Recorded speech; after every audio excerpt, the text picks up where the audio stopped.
So, welcome everyone. This is another Dice Saga hobby hangouts. Obviously, it's myself, Christian, and awesome Matt has The faceless joined one. us as well.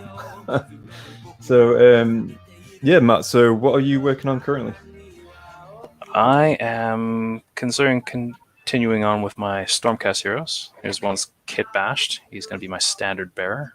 Oh, you look sweet. It's all right. He's a No, mixture that's really of cool. like two or three, four different kits together. So Ah, it'll be okay. good. That's cool.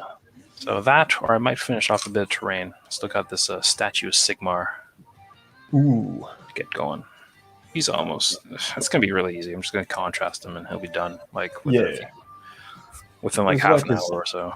yeah, it's like I was talking about before, and the that I don't know, is it EU Battle Mat or whatever it's called, where they actually have the pre-painted terrain. I was like, oh, I'm all over that.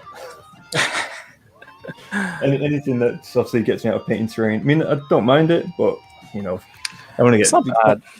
It's kind of time consuming. That's the only thing. Just because it's such a large surface, but like the whole just doing terrain. Because I've been doing terrain for like the last couple of weeks. It's been fine. It's been good.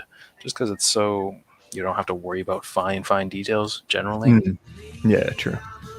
It's one thing I like about it. You don't have to worry about fine details. It's all like large brush strokes, and I'm just mostly dry brushing like most of it, anyways. So low pressure, very satisfying. And you get something quite nice at the end. Yeah, no, for sure. I mean, it's going to say prayers for the Dice Gods joined us. So hello, thank you for gracing us with your presence.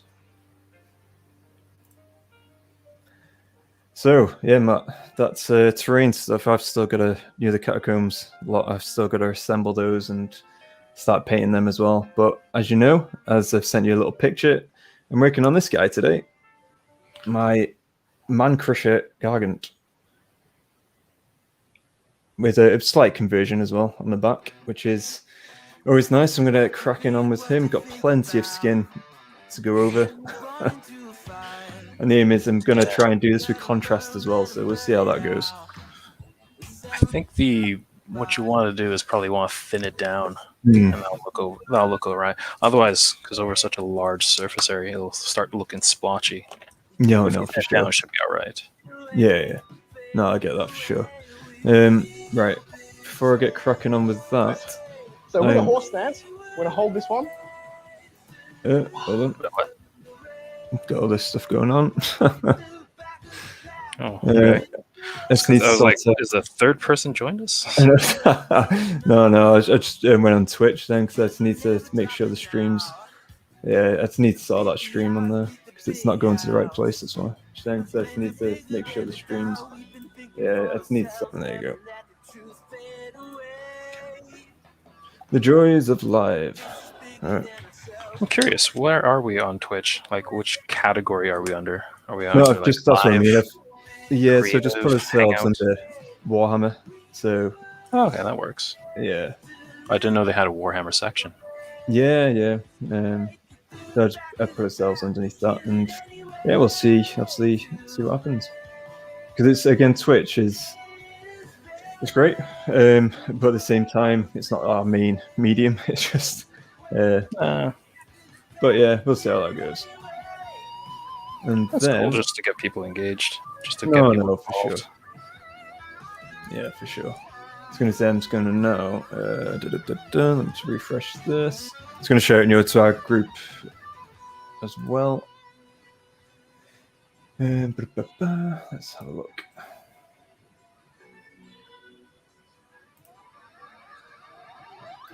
Okay, let's share that.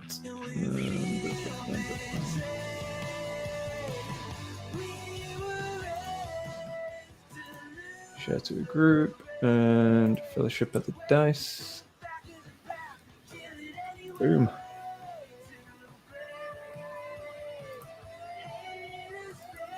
Yeah, I don't know whether I'm just going to put it in the Warrington group as well. Yeah, might as well. I usually put something on there once in a while. Yeah. Always good. Support local. Right. Oh, yes. Too right. All right, cool. Then we're good to go. Yep, sweet. So yeah, anyway, I did recently get popped into GW as well. Recently picked up a magazine as well because I was going to buy the starter set, 40k starter set. I was going to purchase that, Yeah, and then I kind of held off on it a little bit just because I didn't want to get too. Basically, GW ended up the manager ended up saying to us that if you wait a little bit longer towards the end of the month, you get all this free stuff if you spend over X amount. And I was like, okay, well, that sold me straight away. Yeah. I mean, that's what I'm waiting for. It's our birthday, right? So yeah, exactly. Yeah. So that's a big spend of the day or big spend of the year. That's it. So I figured out what I'll do. I'll wait until the end of the month, then I'll get the 40k starter set, and then before that, I'll just pick up the a magazine. And you get 2 miniatures. You get Necron and Space Marine. So basically, you've got those two chaps that I need to. I've got them primed. Just need to start painting them as well. So that's going to be pretty cool. Which starter set were you planning on getting? It's just a 40k. The main 105 pound one. One where you get Necron, the Space full size Indominus one. Yeah, that guy on my. That guy. Alejandro's joined us. Hey, in fact, Alejandro, we've just added your location to the Pocket Realm, so you can obviously check that out on the map as well. You can go to the Great Weave website and you'll see the location of your forest. It's going to be pretty cool.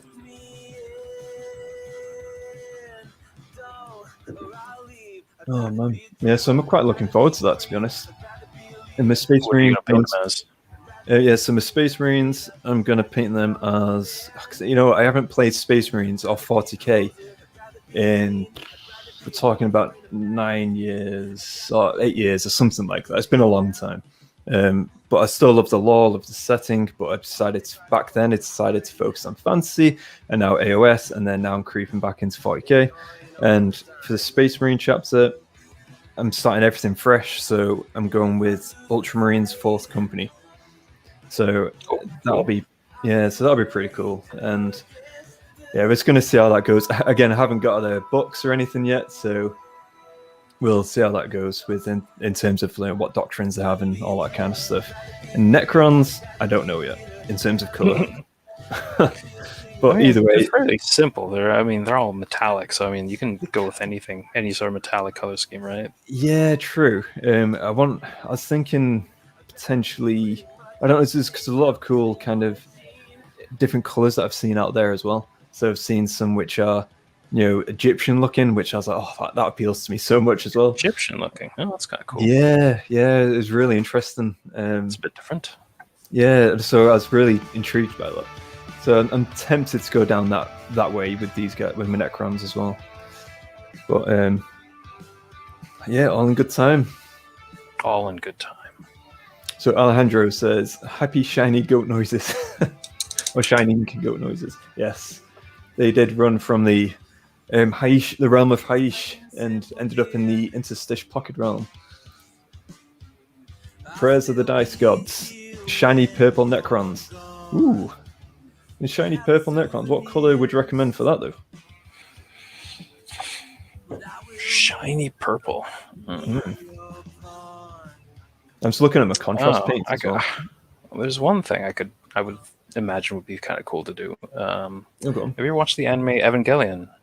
No. No point lying about that. Nope. If you Google Evangelion Unit 01, and that's like a purple green scheme.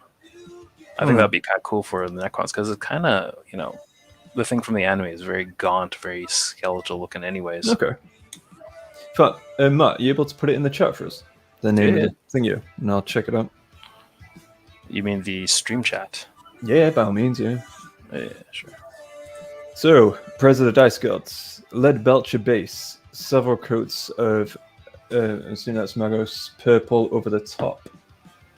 Yeah, exactly. Lead Belcher base, and then just contrast purple, and then maybe, if you can, into the recess bits for the Necrons. Like that purple, right? Magos purple. I don't know if you can see that properly, but Magos purple. Contrast. I've pretty much got every contrast going. I am the contrast. I love. I honestly, I do pray to the contrast gods. I do. So yeah, use Magos purple, and then after you're done getting like just a straight wash of it on them, go into the recess with a little bit of white, and then throw in like I don't know, warp lightning, or that tesseract glow. Oh, okay, that's Green. cool. Yeah, And there you go. You're done. that sounds pretty cool. So he says several videos of them on his channel. Oh, sweet. You know what? In fact, what I'll do? Let me just have a quick look. In fact, I'll look at my phone. Shan't be 2 seconds, peeps.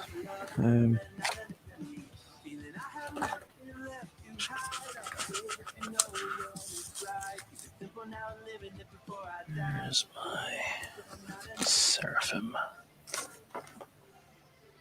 There's...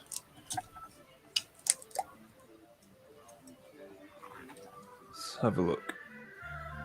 Necrons, purple. Oh, yes. Ah, yes, I can see them now.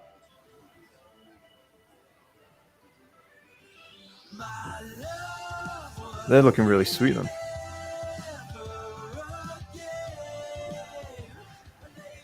So, it's like I'm watching Praise of the Dice God here. I'm watching your Necrons at the moment. They look pretty sweet, then.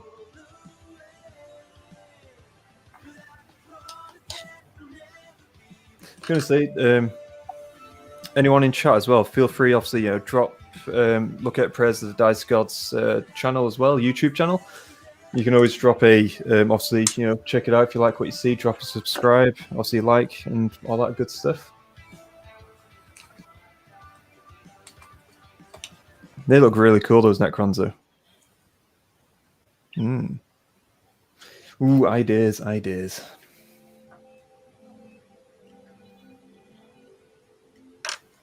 Okay. So we are how many minutes into the 12 minutes into the stream, and I've yet to pick up a paintbrush. So we're doing well so far. Very successful day. Yeah, doing very well. Right, I'm not even prepared. What am I looking for? I'm looking for skin tone. Now, you are not prepared. You are not prepared. So I'm looking at a skin tone here. So I'm thinking I can go for, because I've done 3 different skin tones for my ogres, and this giant is going to be part of my ogre lore tribe, if you like. So I have used, I don't know where you've seen, again, it's all on Instagram, but I've done Apothecary White as one of my ogre skin tones. I've also used Fire Slave Flesh and then Gulliman Flesh as well. So I'm thinking for the giant, I'm quite tempted to do Apothecary White, and obviously then use blood for the blood god around the mouth and other bits as well, just to really pull through that blood kind of stuff. It's not too, because it's, I mean, the pale looked pretty cool on the ogre, but just thinking with the scale of the giant, not too sure. I don't know. Would you just use Apothecary White and that's it, or would you use Apothecary White and then shade on afterwards as well? Yeah, I might put on shade just because of the size of the model as well. Yeah, I feel like Apothecary White is kind of weird kind of. I mean, it still works. It's just kind of a strange one for a skin tone, just because it's very, very milky like. Well, for my taste, at least. Yeah. I was going to say in fact, let me just go into our Instagram. I mean, I used it for when I did the, remember my Blood Haunts. That's what I did for their cloaks. And it works for like fabrics, I think. But for a skin tone, I don't know how well that works. If you got, if you have Fenrisian, not Fenrisian, was it Space Wolves Gray? And that gives it a bit of a darker blue tinge. I think that would work nicer for skin, just because it's a bit more. You get a bit more contrast between the folds of the skin and the highlights of the skin. I was going to say, this is I've used this for my Sylvaneth and obviously for the ogre that I've got on the picture here, but yeah,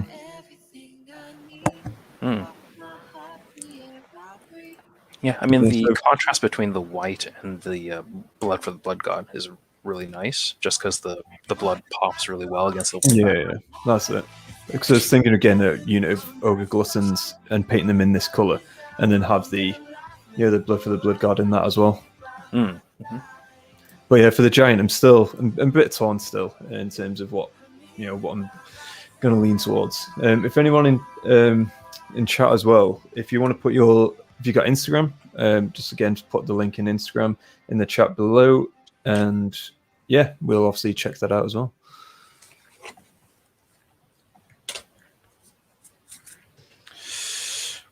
What am I looking for? Silver. Okay.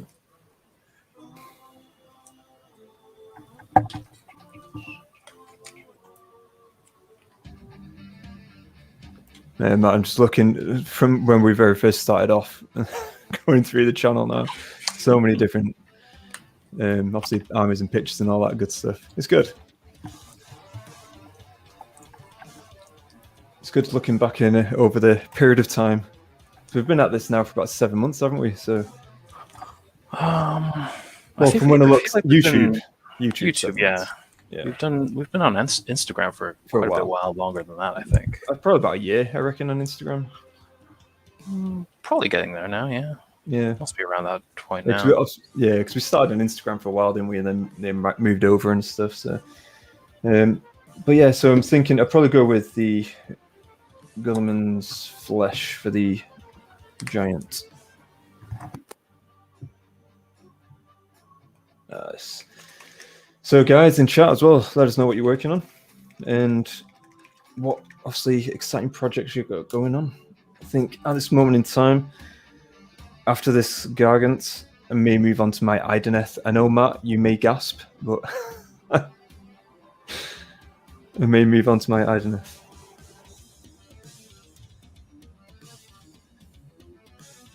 I'm assuming you just fell silent, Matt. I think Sorry, I muted my mic, but yes, I was. Well, shock horror, more like laughing. I was wondering whether that's going to be before or after your Space Marines and Necrons.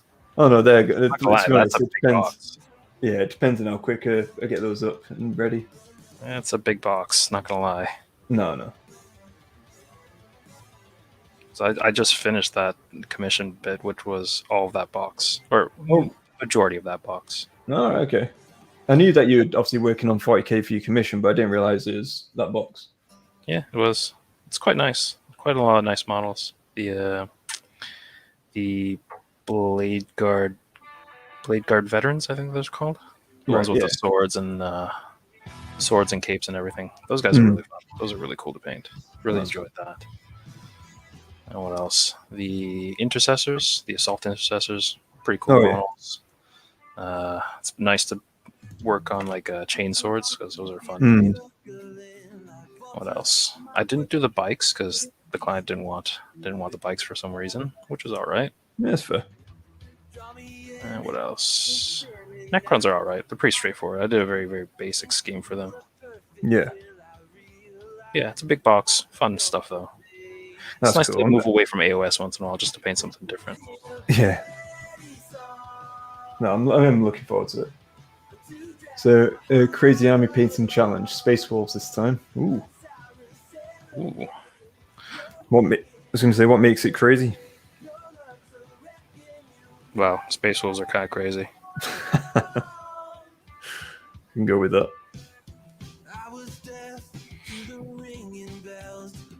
Remember, Christian, thin coats, no gooping. I thought you were using contrast. You're supposed to goop a little bit. No, I know, but not to the extent of I've had previous bad experience with skin. So. Yes, it will look quite splotchy. He'll have a skin condition. Yeah, it's AOS. It's magic. He'll have whatever he wants.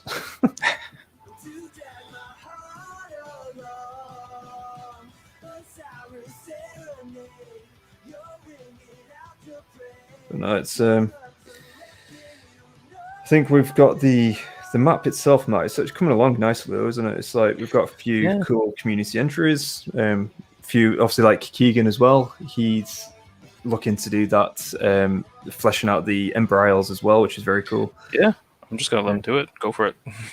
You're right. I mean, I caught his stream as well the other day. His Soulbound stream. Oh yeah, that's cool. On Twitch, yeah, that was very cool.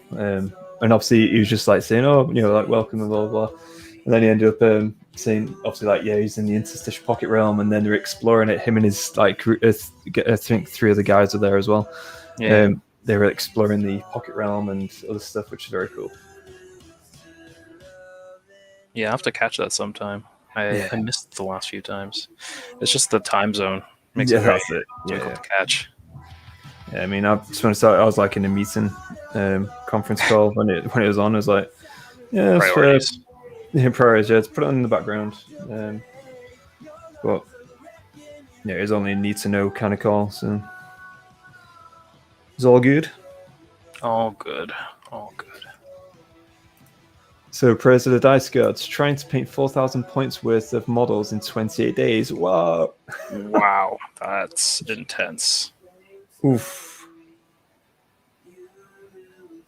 That is that's a task and a half. That. I'm assuming, is this the Space Wolf guys that you're talking? 4,000 point worth of those guys, or that'd be a lot of wolves. Any reason why you're putting that limit on yourself? Is it like for a game, for a tournament, for a client? For a challenge. Just for a challenge? Jesus. That's brutal. Go big or go home. Definitely. I mean, to be fair, you blast through armies pretty quickly too. Oh, I do, yeah.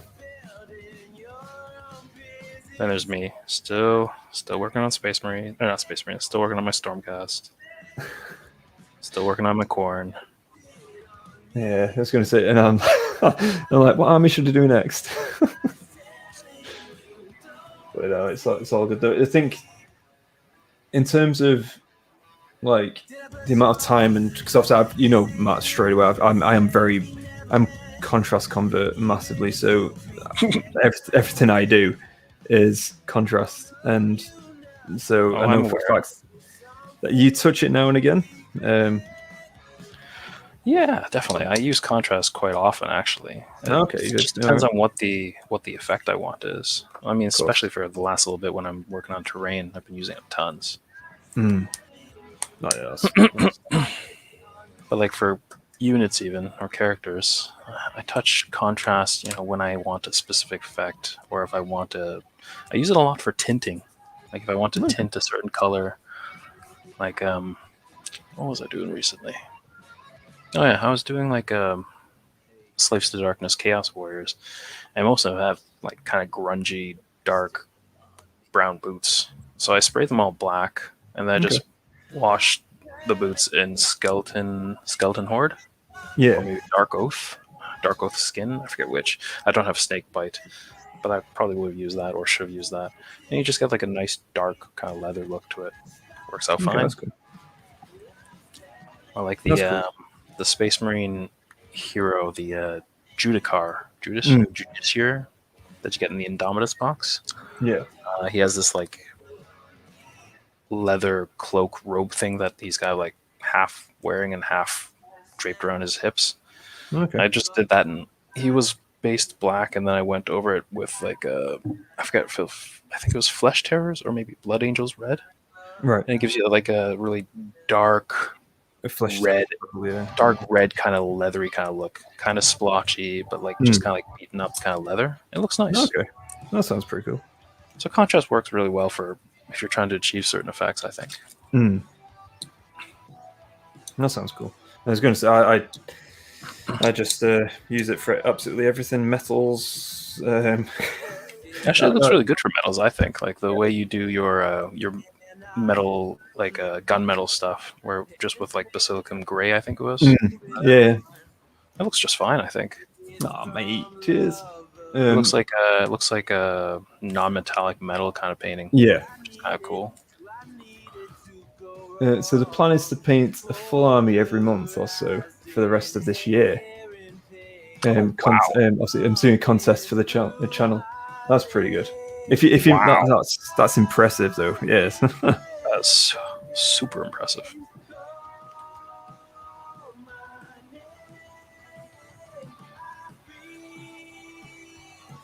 So what are the armies that you've got on your agenda then? Because I know you said Space Wolves. I'm assuming there's a lot. All right, okay. I very much doubt. Well, I say I doubt because obviously, but I'm thinking, have you got Imperial Guard or like Tyranids or Orcs? 'Cause they're going to be horde armies, like, yeah, crazy. Well, the thing about horde armies is you get a good base coat on them, dry brush the hell out of them, and you're halfway there. Yeah. I suppose Depending on what you yeah. want. No, I appreciate that. Especially for things like Tyranids, where they're very organic and their color scheme can be fairly basic and very natural looking. So like you could just go with like I don't know, spray them Xandri dust, wash them, dry brush them. That's it, really. Do some detail work, and that's it. Yeah, I was going to say, that's nice. Actually, got me thinking there. It's similar to like Orcs, where you have because you got Orc quite a few contrasts as well. Dear Lord, you can fly through the skin tones. No, too much. Well, it depends on what you want to achieve. Yeah, of course.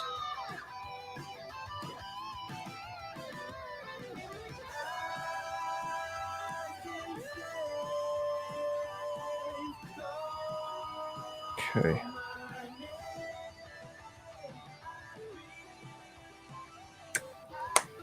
Okay, I think it's kind of light in some areas. Let's just tone this up a bit.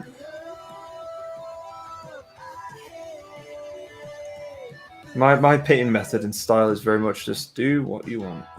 I don't really have I wouldn't say I'm the best painter or anything. I think I think I'm okay, but I would definitely not rate myself as a highly, to a high standard, as in like, especially when I've compared some of the other stuff that I've seen out there. It's insane. But these guys are actual, Again, depends on what you want to achieve, really, right? No, yeah. I mean, for me, painting, what I want out of my painting, I get. And a lot of it is a bit of creativity, a bit of escapism, relaxation, all that kind of good stuff. And I get all that from painting the way, obviously, I paint. So, yeah, I mean, not exactly disheartened at all. And I think I do get a decent-ish result from what I want as well. But I see it too often, like on Facebook or on Reddit or wherever else, where people will post things like, I've been trying for like years. I can't get any better. I'm not satisfied with what I get.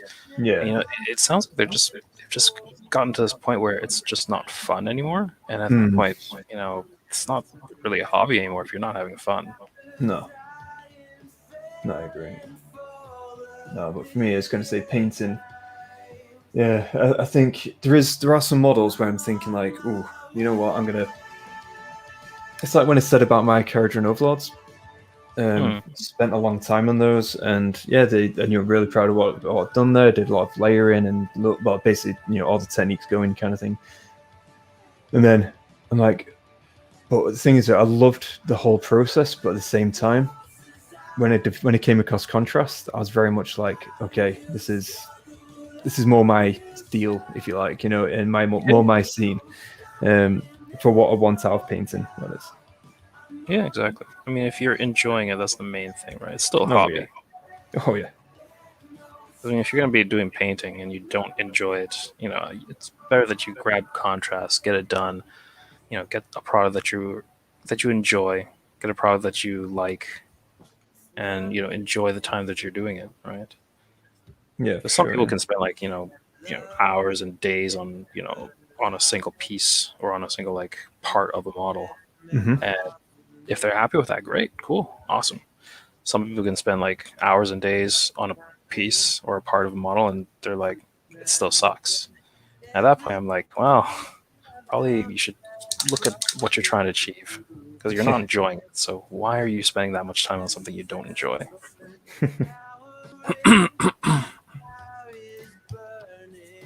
So need to get more models for the orcs, but I have the Real Partha Legacy Fantasy Army to paint, which is going to be super cool. I have a Slanesh Demon Army too, and Dark Angels. Ooh. Got some pretty cool choices there. I've always liked Dark Angels, but they've always been like, I've always liked them. I like the story, but I've never gone to collect them because I don't know. For me, just I've always, I suppose, again we're going back many years here. Like when my first Space Marine army was Blood Angels, and the red just called out to me straight away. I was like, "Oh, these look cool, like Vampire Space Marines, wow." Obviously, going from a fantasy undead kind of theme, I was like, "Oh, these guys are cool." But yes, Dark Angels, my brother actually collects it, and yeah, always likes the paint scheme, and obviously he kept bragging about how cool they are and all that kind of stuff, and which I can fully appreciate because they are cool. Yeah, but it's never really got into them myself. As I said, I mean, the army or Space Marines I'm looking at painting soon is going to be the Fourth Company Ultramarines. So again, I just like the blue. It's pretty cool, and also the green. Any reason why you picked that chapter or that color scheme in particular? Well, I was to be honest, I was in the market just for something that's close to. Well, I've always liked the Ultramarines. I know people always like, Smurfs or like, poster boys and all that jazz. But for me, I can't give a rat's ass. I enjoy them. So that's something where straight away I was like, okay, well, I'm starting afresh. Never owned Ultramarines, as in like the color scheme, and I was like, you know what? Why the hell not? So decided to go down the Ultramarines route. But then I thought, I want something a bit more like I haven't been in the 40k universe for a while in terms of players or gaming or anything, but I wanted something a bit more unique in a sense as well. So not the standard Ultramarines, golden rims around the shoulder plate and all that jazz. I wanted something a bit more different, a little bit. And then I always like green as well, so I figured, you know what, these guys right up my alley. And then I started reading about them, and then I was like, yeah, that's cool. I'm gonna go with them. And actually, just ordered the captain today as well. And that's without even having a game of 40k and not even had a game in obviously years, and not even played Ninth or anything like that. But sometimes that's a good way to go, though. That's a good way to just do it, just because like you're not going by what's gameplay effective, what's whatever, but you're going by what's cool. What do I like? And sometimes that's better for like when you're just starting off, because that way you're not bogged down by like, oh, I should get this because this is more effective points wise, or I should get this because it's the meta right now. But just getting what you want, getting what you want, and that way if you like the model, then you'll probably want to paint it. If you paint the model, then you're probably likely to gonna want to expand on things more, that kind of thing. Yeah, no, for sure. Just washing the brush. Yeah, so that's the main reason. And Necrons, they're just always awesome. So this box, and I did actually own a Necron army back in the day. So I was like, I had Space Marines, barely even used them, apart from when I first started out on 40k. But I had Tau, Necrons, and Space Marines. I did have Imperial Guard a little bit as well. Wow, we are going back a long time. If I got to 40k, I think I want to go into either Tau or maybe Tyranids, maybe? I'm not sure. Yeah, I like the Tyranid models, although I don't know why, but I always consider them just to be, like in my mind, for like Tyranids, I'm thinking of them as purely as melee. I can't really understand why they have guns. Okay, no, I would say because they're basically just it's biology, it's like evolution kind of stuff, and they evolved to circumstances. Like one of the best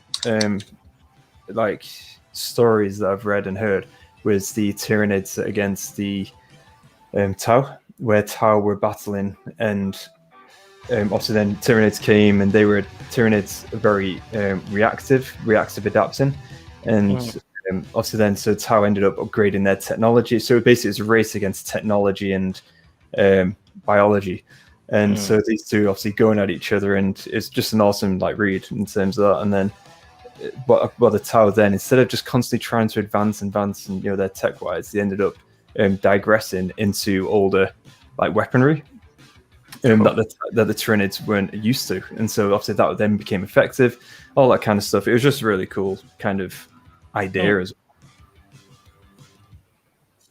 well, which I loved. There you go. Hello guys, hope you had a great, hope you have a great stream. That is the wife. We will. Thank you. And then prayers to the dice gods. Rule of cool, indeed. Yeah, rule of cool is always the best way to go forwards, I think. Yeah, especially like longevity as well. Your interest in the army, your passion for it, everything like that. It's what you really want, isn't it? It's like, well, yeah, exactly. I think, if you don't think your army's cool, you're not going to play it very long, are you? No, and the interest. No matter how good it is in the meta, no matter how good it does in tournament lists or whatever, if you're not enjoying the army, if you're not interested in the army, you're not going to be playing it very long. Or unless you know you're super just competitive, want to win games, and that's it. That's not us, though. Yeah, but obviously people who know our channel know full well that's not our style. No, definitely not. But no, I was going to say, I think the Tyranids, though, going back to that, when I've had every army, but this I did play over like 6 years or so, even longer. So the Tyranids, I only had a very small force. I think I just bought a box, to be honest. The starter set box, that is. But I painted them similar to, because I really loved Aliens, the film, or Alien. Oh yeah. So obviously the black and the green blood and like eyes, tongue, all that kind of stuff. So that was cool. Yeah, again, that'd be a very simple scheme to go with. I think you just spray them black and dry brush green. So that'd be cool. Exactly that. Yeah. So Samuel, welcome to the stream, mate. It says Tyranids are really powerful until they are in a book. Then they are just cannon fodder. Well, I was going to say, for me personally, in terms of when you start breaching into like the novels and all that kind of stuff, yeah, I can appreciate that, because again, if you look at Space Marines and all that kind of stuff, they just like win everything and all that kind of stuff. So. But then again, there has been quite a lot of devastation as well caused by the Tyranids. So, yeah, and I must confess, I haven't read or listened to a 40k novel. In fact, I've just started one, which is the Indomitus audiobook, but I haven't listened to one for years. So, I'll take your word for that. I don't know about you, Matt. I don't think I've read any, although I could probably listen to a couple of audiobooks. I think I have some loaded up somewhere or another. Yeah, audiobooks all the way for me. It's just time as well, isn't it? It's just that's the thing. Adulthood just kind of limits our time, doesn't it? No, massively so. Yeah. I think I've done all my balls. I was about to say, I think I've done all my skin. I'm like, I forgot the hands. That's impressive if you're doing all the skin already. Yeah, well, yeah, pretty much. Again, I missed the hands, which is kind of key, but. Let's get the hands done. But yeah, I'm going to go over it with a wash again in a sec, just to make it kind of a wee bit darker. Or within the cresses anyway. So. Yeah.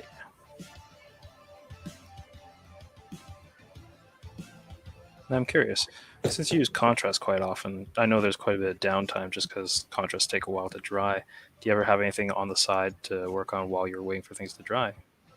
Not necessarily. No, I go straight on with the model itself. I just move on to the next thing. Because for me, contrast, it depends obviously what I'm painting. Because you do have browns, well, different color browns, and it's to do intermix a little bit. Not a big deal.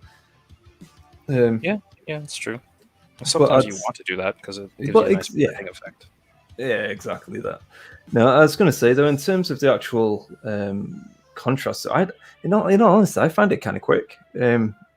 I think it just depends how much you apply, I guess. Because obviously, the more you apply, the longer it takes to dry. Yeah, so, of course. But yeah, I think it very much just depends how much you're applying. But I do find it quite quick, to be honest. All right.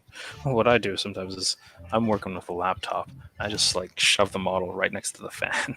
Because I know people with like a hair dryer, they'll blow over it and just get dried quickly. I just have like a second model on hand to work on, and then I put the model that I was working on next to the fan, and it just dries relatively quick. No, I love that. Free energy, why not? Yeah. Flipping, I was going to say with the hairdryer as well, you may end up pooling a bit of the paint, if depending on how much is on there. But no, that's a good idea, though. Very creative, Matthew. Well, thank you. I tried to be. I think I've almost done the hands here. I've done a little bit more, and then I am golden with the skin. Well, the first bit. So, Samuel, what's that? Is it Devastation of Ball? Is that that's the what do you call it? Blood Angels homeworld, right? Blood Angels, yeah. Yeah. No, I was going to say I've not actually read that. I know of it. I will get around to a lot of the audiobooks because I've listened to a lot of the Age of Sigmar ones, and they've really helped get me into the lore aspects of things. And for 40k, again, I know a lot of the lore, again, from pre-9th, pre-Warp Rift. So since then, I've not really been that involved in it, and I'm really keen to get stuck into it. So hence why I've started off with this Indomitus audiobook. And then from there, I'm gonna move on. I'm also going to get the books related to the Tau as well, because again, I'm looking at the Tau eventually down the line. I've always loved the Tau as well. The same with Matt. So I'm looking at the is it Damocles? Is it Damocles? Damocles? Is it? So that campaign. I'll be looking to get. I think there's 2 audiobooks, I believe.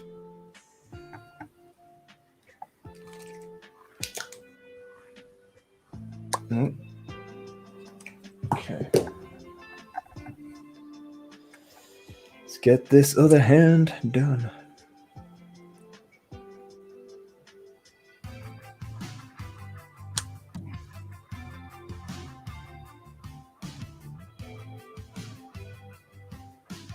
The thing about contrast paints as well, what I found is, especially after using it for so many armies now, is that you don't have to be that careful, because I mean, in terms of if you make smudges or anything like, I make smudges like crazy when I first. Well, I try not to, of course, but there's no actual.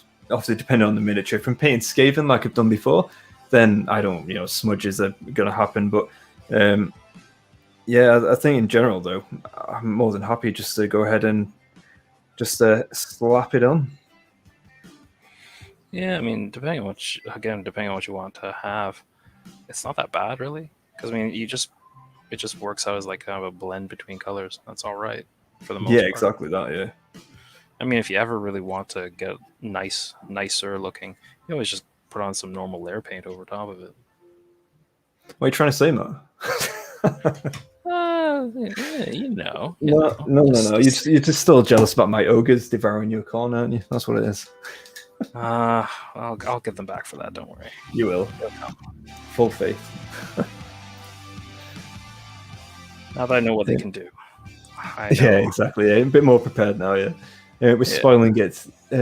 So this is from Samuel again. So the end of the book is the start of the crusade for the Blood Angels. Oh, okay. That's pretty cool. That's good to know.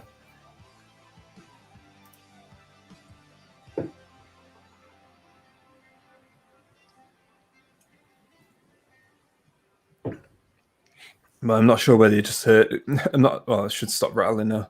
I've got a Jean-Luc Picard bobblehead. Oh, do you? Yeah. Why? Where'd you pick that up? Oh no, and my brother got it us just because he knows I'm a big Trekkie as well. So he offers guidance on these tutorials and on these streams. So yeah, the skin's done, which is pretty cool. Nice. What'd you use? Which color did you use for it? Gulliman's Flesh.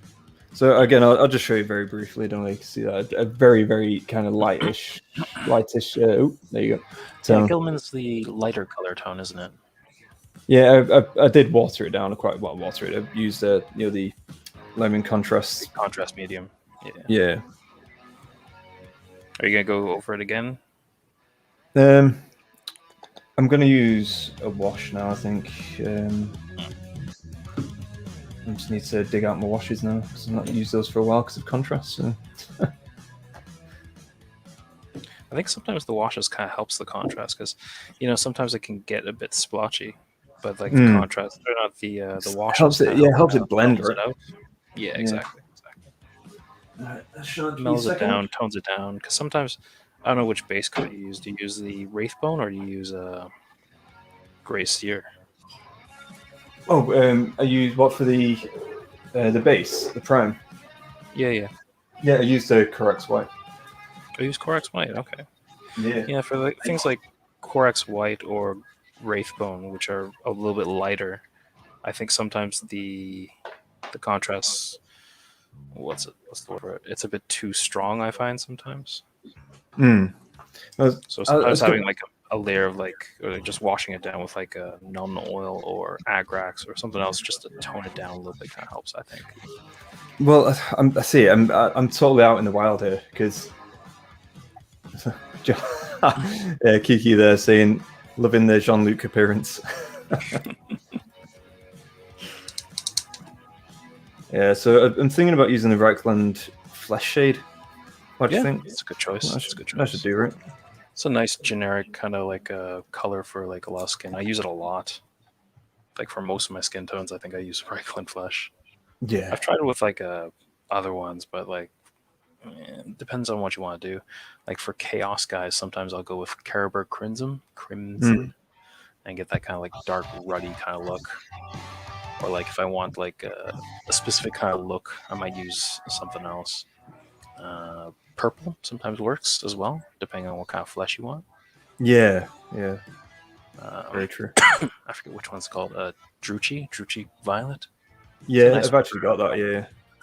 Yeah, if you want to use like that for like chaosy or like kind of weird, I don't know what you would call it, like if you were gonna paint your fleshier quartz, I'd use that on some of the pale flesh. That makes it kind of look like it's like a fresh wounds or like really like a strangely discolored kind of skin. It's a nice effect. That's cool.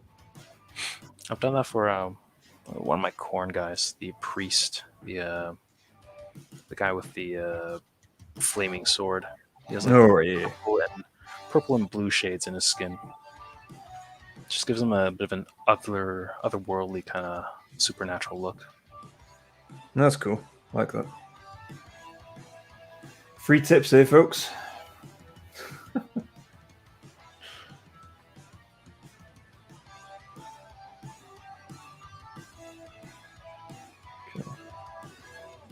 Let's water that down a little bit. Went a bit heavy there.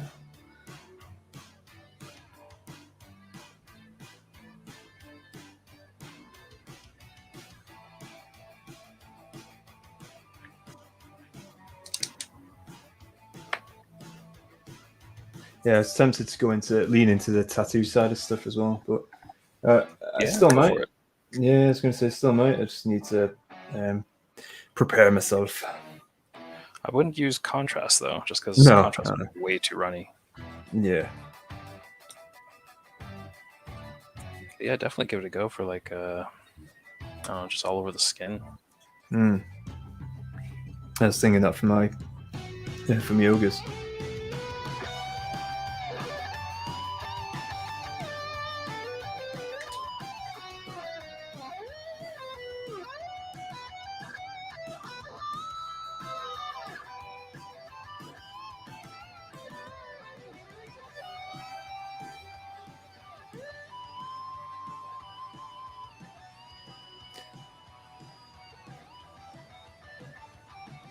Very rough and ready, but I think it's going to start doing the trick. This looking all right.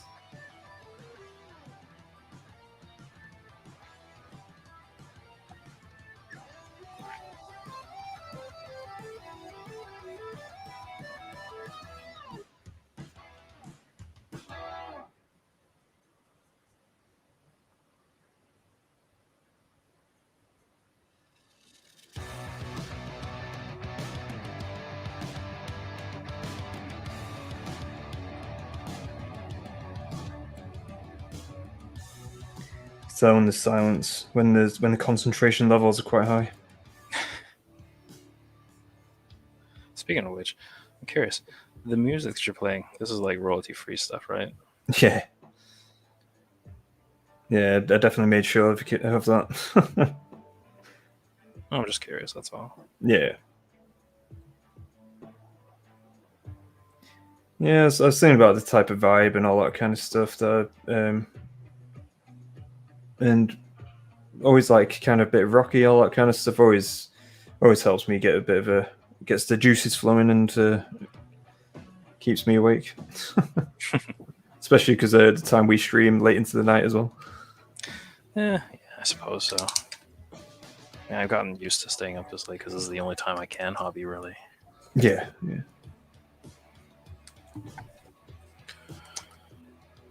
I was like, is it a playlist that you create yourself, or is it like a automatically generated kind of one? Yeah, so this is one I created myself. Basically, this I can't remember his name now. Something Harris.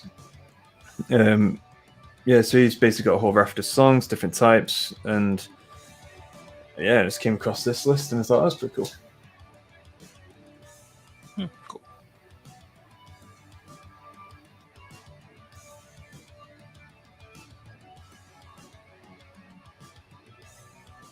Also, do you know? Let me just get his name. I need to start remembering. I should just have a list of people's names. It's honestly, I'm one of the worst people for trying to remember names. Let's go on Discord. Yeah. So, is it Nuno? Nuno? Yeah. What's about him? Yeah, so he's actually going to be joining us on one of our streams as well. Yeah, that'd be cool. Yeah, obviously we haven't nailed in a date or anything just yet, but yeah, so he'll be looking to join as well, which would be pretty cool. So I'm just drinking Coke. So yeah, that'd be pretty cool.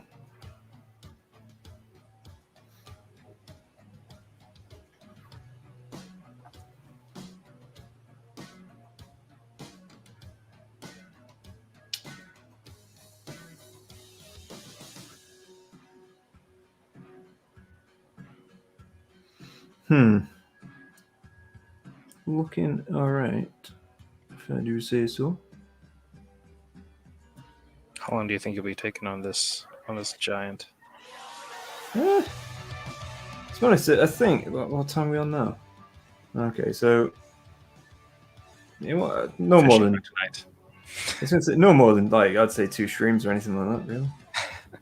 Fair enough.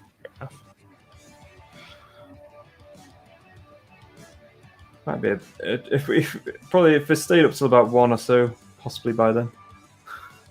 No, I think that's pushing it a bit. I think probably a few more streams and another stream, and I think they'll be done. That's cool. Well done. And yeah, because to be honest, a lot of the colors that are like for the pants, the weapons, the barrel, I've got a lot of browns going here. I've got lots of different shades of browns again. And then I've also got silicon and grey. They've got some scales here on his arm as well from some sort of beast is slain, which is very cool.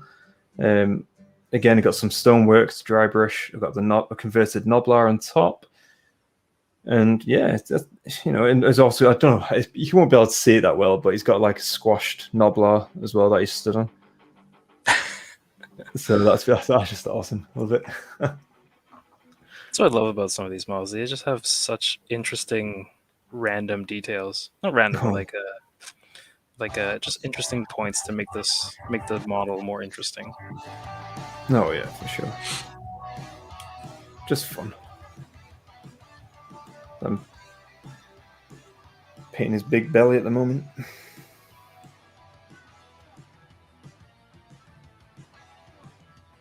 So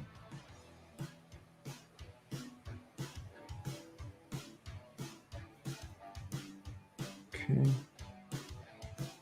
So yeah, Matt. So you're thinking what like Tyranids, and if obviously you were to venture down this route as well, Tyranids and Artau or something. I don't know. That's the thing. I really don't know. I've never really ever thought about 40k all that much. Yeah. I might venture down the route of chaos, just because that way I don't have to venture or veer off too much. Chaos Demons and just Chaos Demons, yeah, sorted. We'll see though. We'll see. To be fair, I'm not all that interested in demon armies all that much, really. Yeah. I mean, I only have like a few Corn Demons. I have Zinch, like a few random bits from the big box that they sold over Christmas. Yeah. What else? That's about it, really.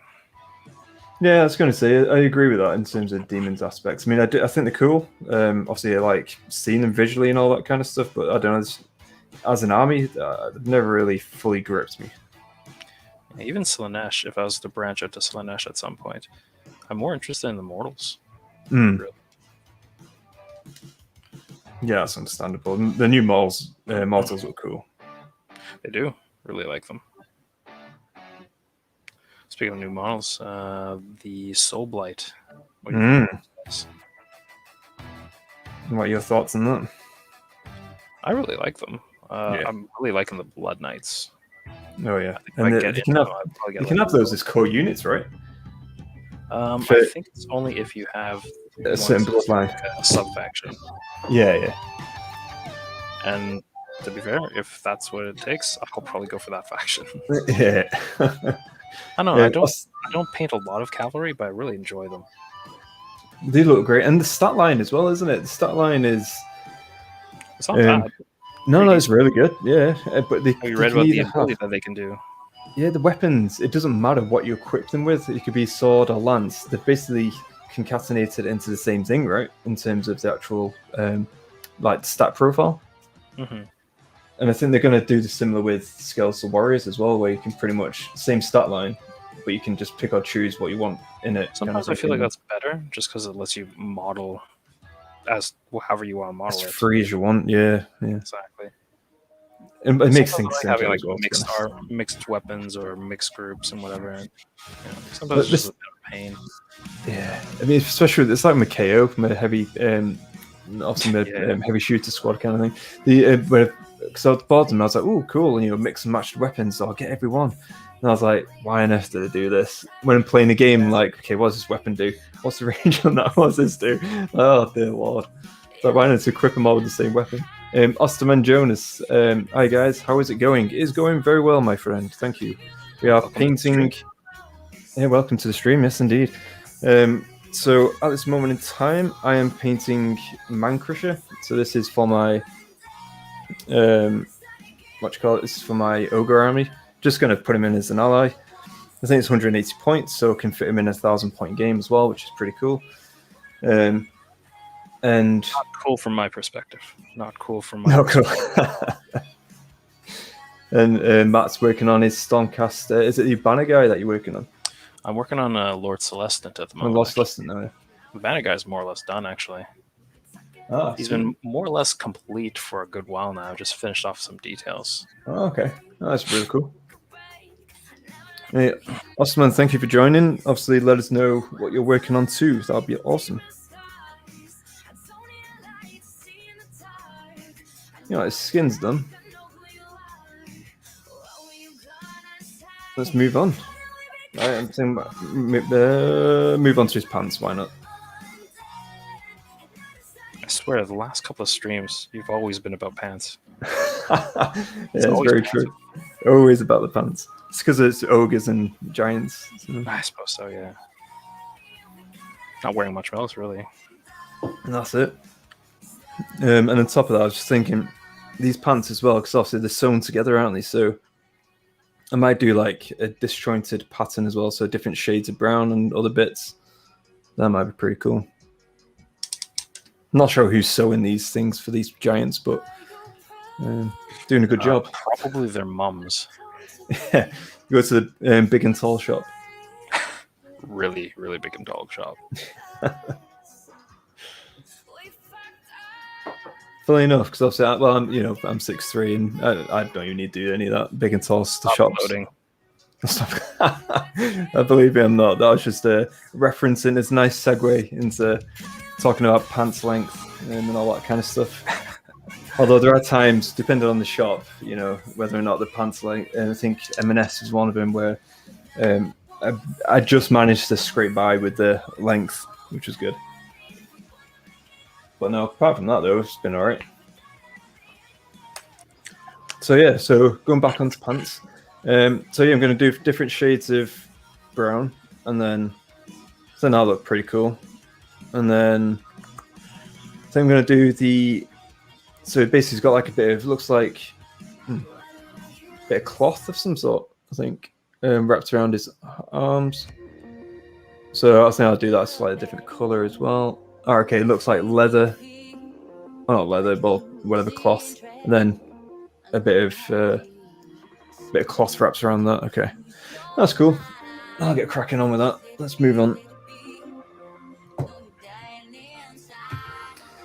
Where are my brown paints? So go on to fur. Agarus Dunes. Saga brown, bit too dark. Wildwood, bit too dark. Snake bite leather. Which contrast paints don't you have? Or do you have the whole collection? I think I got about 70% of them, I'd say. Yeah. It's difficult enough to tell you which ones if I had the list, I could tell you which ones I don't have. That'll be easiest to guess. But I'm running out of the Agrelian Earth as well, the technical paint. Yeah. Run out of that stuff really quick. I'm half tempted to go with just basic basing materials like just sand and PV glue. Yeah, I can get that. I've got tons of that, to be honest, as well.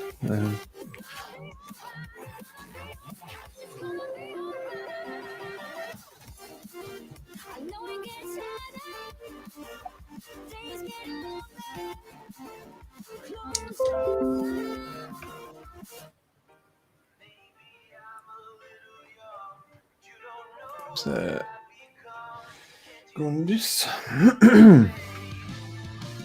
Okay.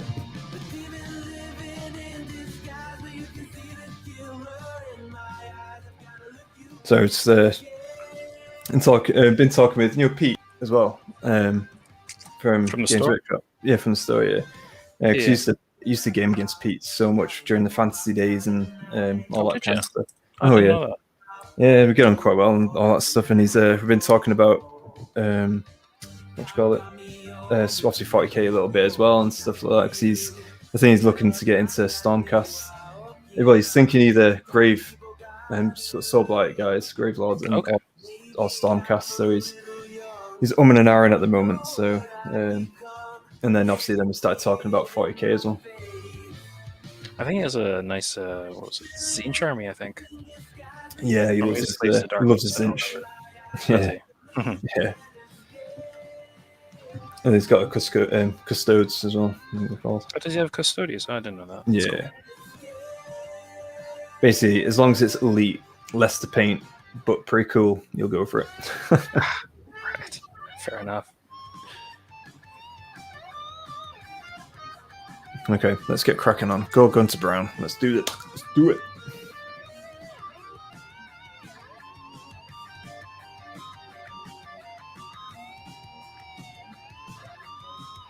You know what I didn't do? By gum. Right.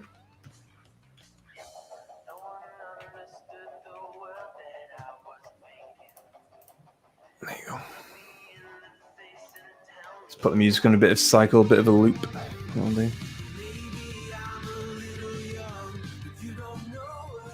Okay, so let's go with you. Ding, ding.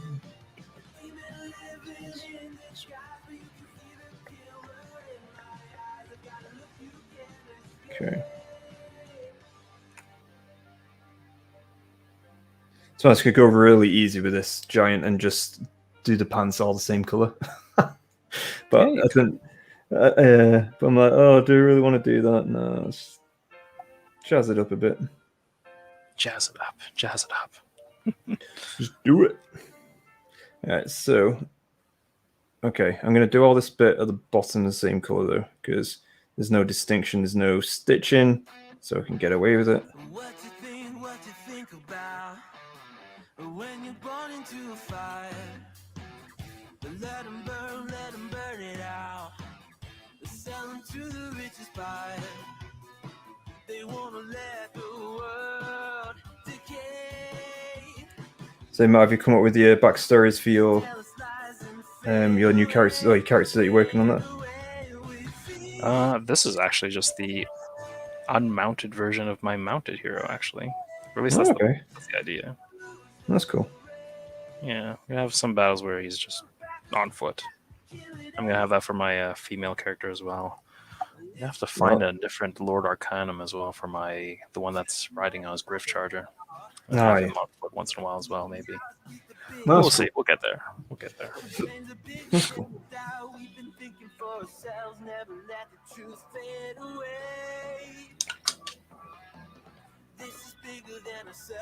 think I saw your con entries as well, because obviously I've played against those characters, so a few of them. Yeah. But no, it was really cool seeing them on the fleshing out the chaos section, because it was just my lonely Skaven assassin. Yeah, I know.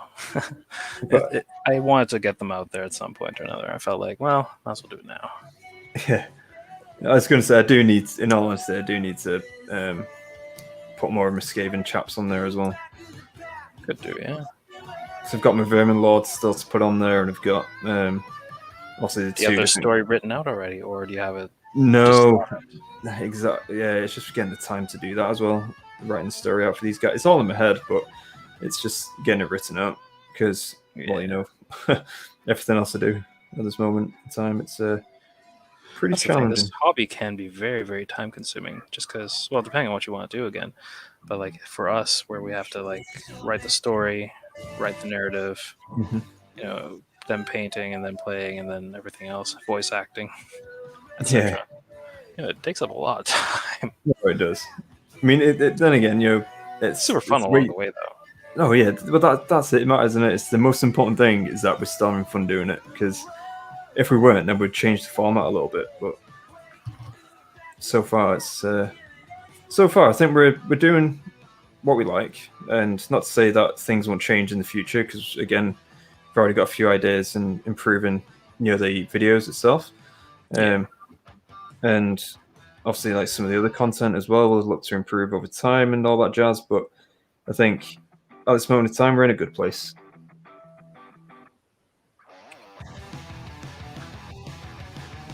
Okay.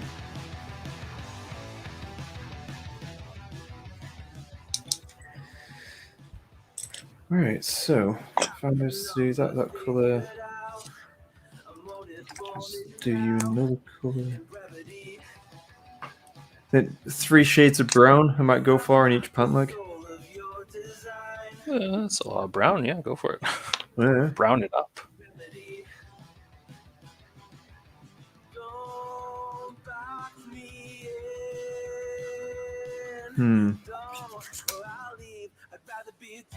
Might do 2 and then do because we've got like the loin cloth, and other bits to do as well. So,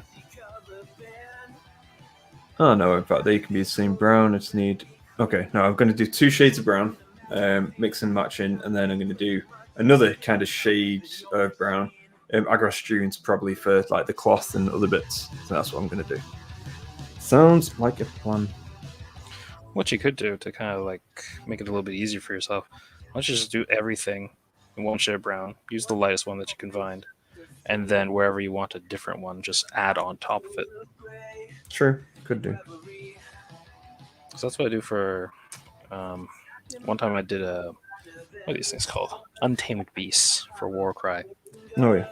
And they're basically the savage barbarian looking ones with a lot of fur cloaks, leather, and all that stuff. So basically I threw dark oath flesh over everything because they're mostly, you know, they're mostly naked, let's be honest. Yeah. And then over all their leather straps I just threw on basilicum gray. Oh, yeah. And then the dark oath flesh and the basilicum gray together makes it look like just really dark leather. Okay, that's pretty cool. So that way you can just do one big overwash and then afterwards pick out details. Again, still with contrast, but yeah. That's true. Saves you having to switch back and forth.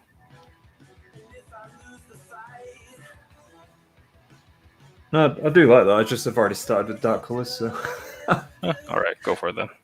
so it's like, yeah, I do like that, but I'm crying inside knowing I've already started it. Yeah, all good. The next Gargant you do.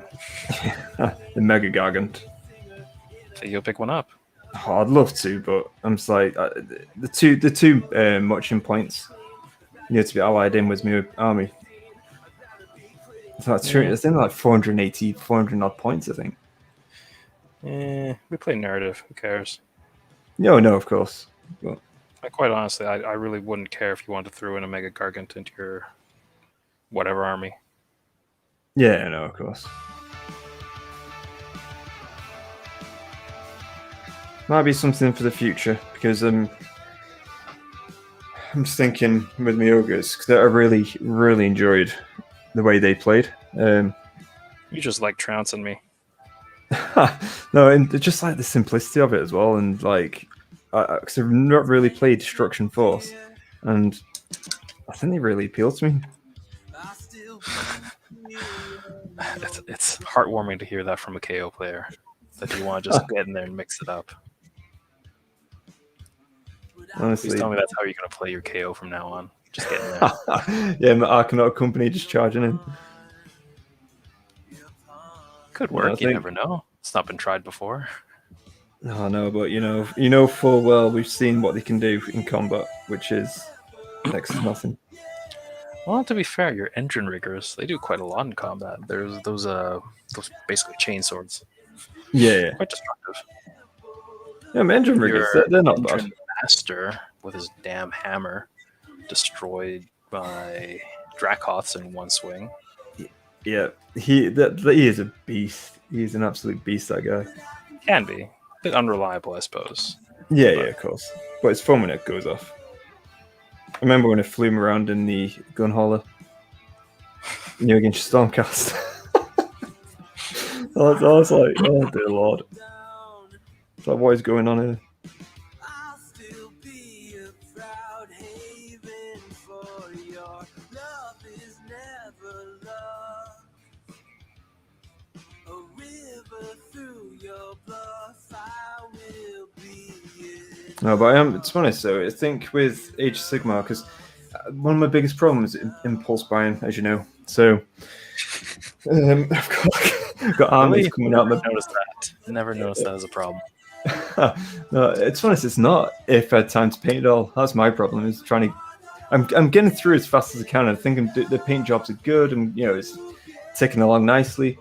But at the same time, I'm just like, won't mind actually possibly flush. It's like I'd love to get an ironclad for the KO and paint that up. That's gonna be a project and a half. That is ambition right there. Just the sheer, I hate the flight stands, and that for me is one of the biggest drawbacks about KO is their flight stands. I know you can convert, you can put them on, obviously like ships and not ships, they are ships. You can put them on terrain pieces and other bits, but I'm like, ugh, it just puts me off so much.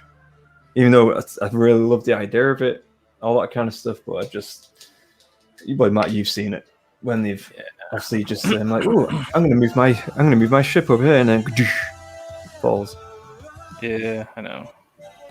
That's the problem with some of these models. They're a bit too fiddly, a bit too fragile. Yeah, for sure. But no, anything that's held up by like just 1 or 2 points, it's just a disaster waiting to happen. Yeah.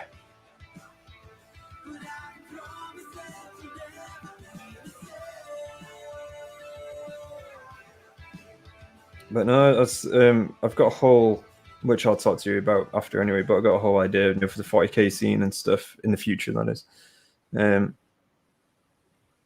And yeah, I've been speaking with Agent Agash a bit as well, just asking him a few questions around what, material from games and other bits.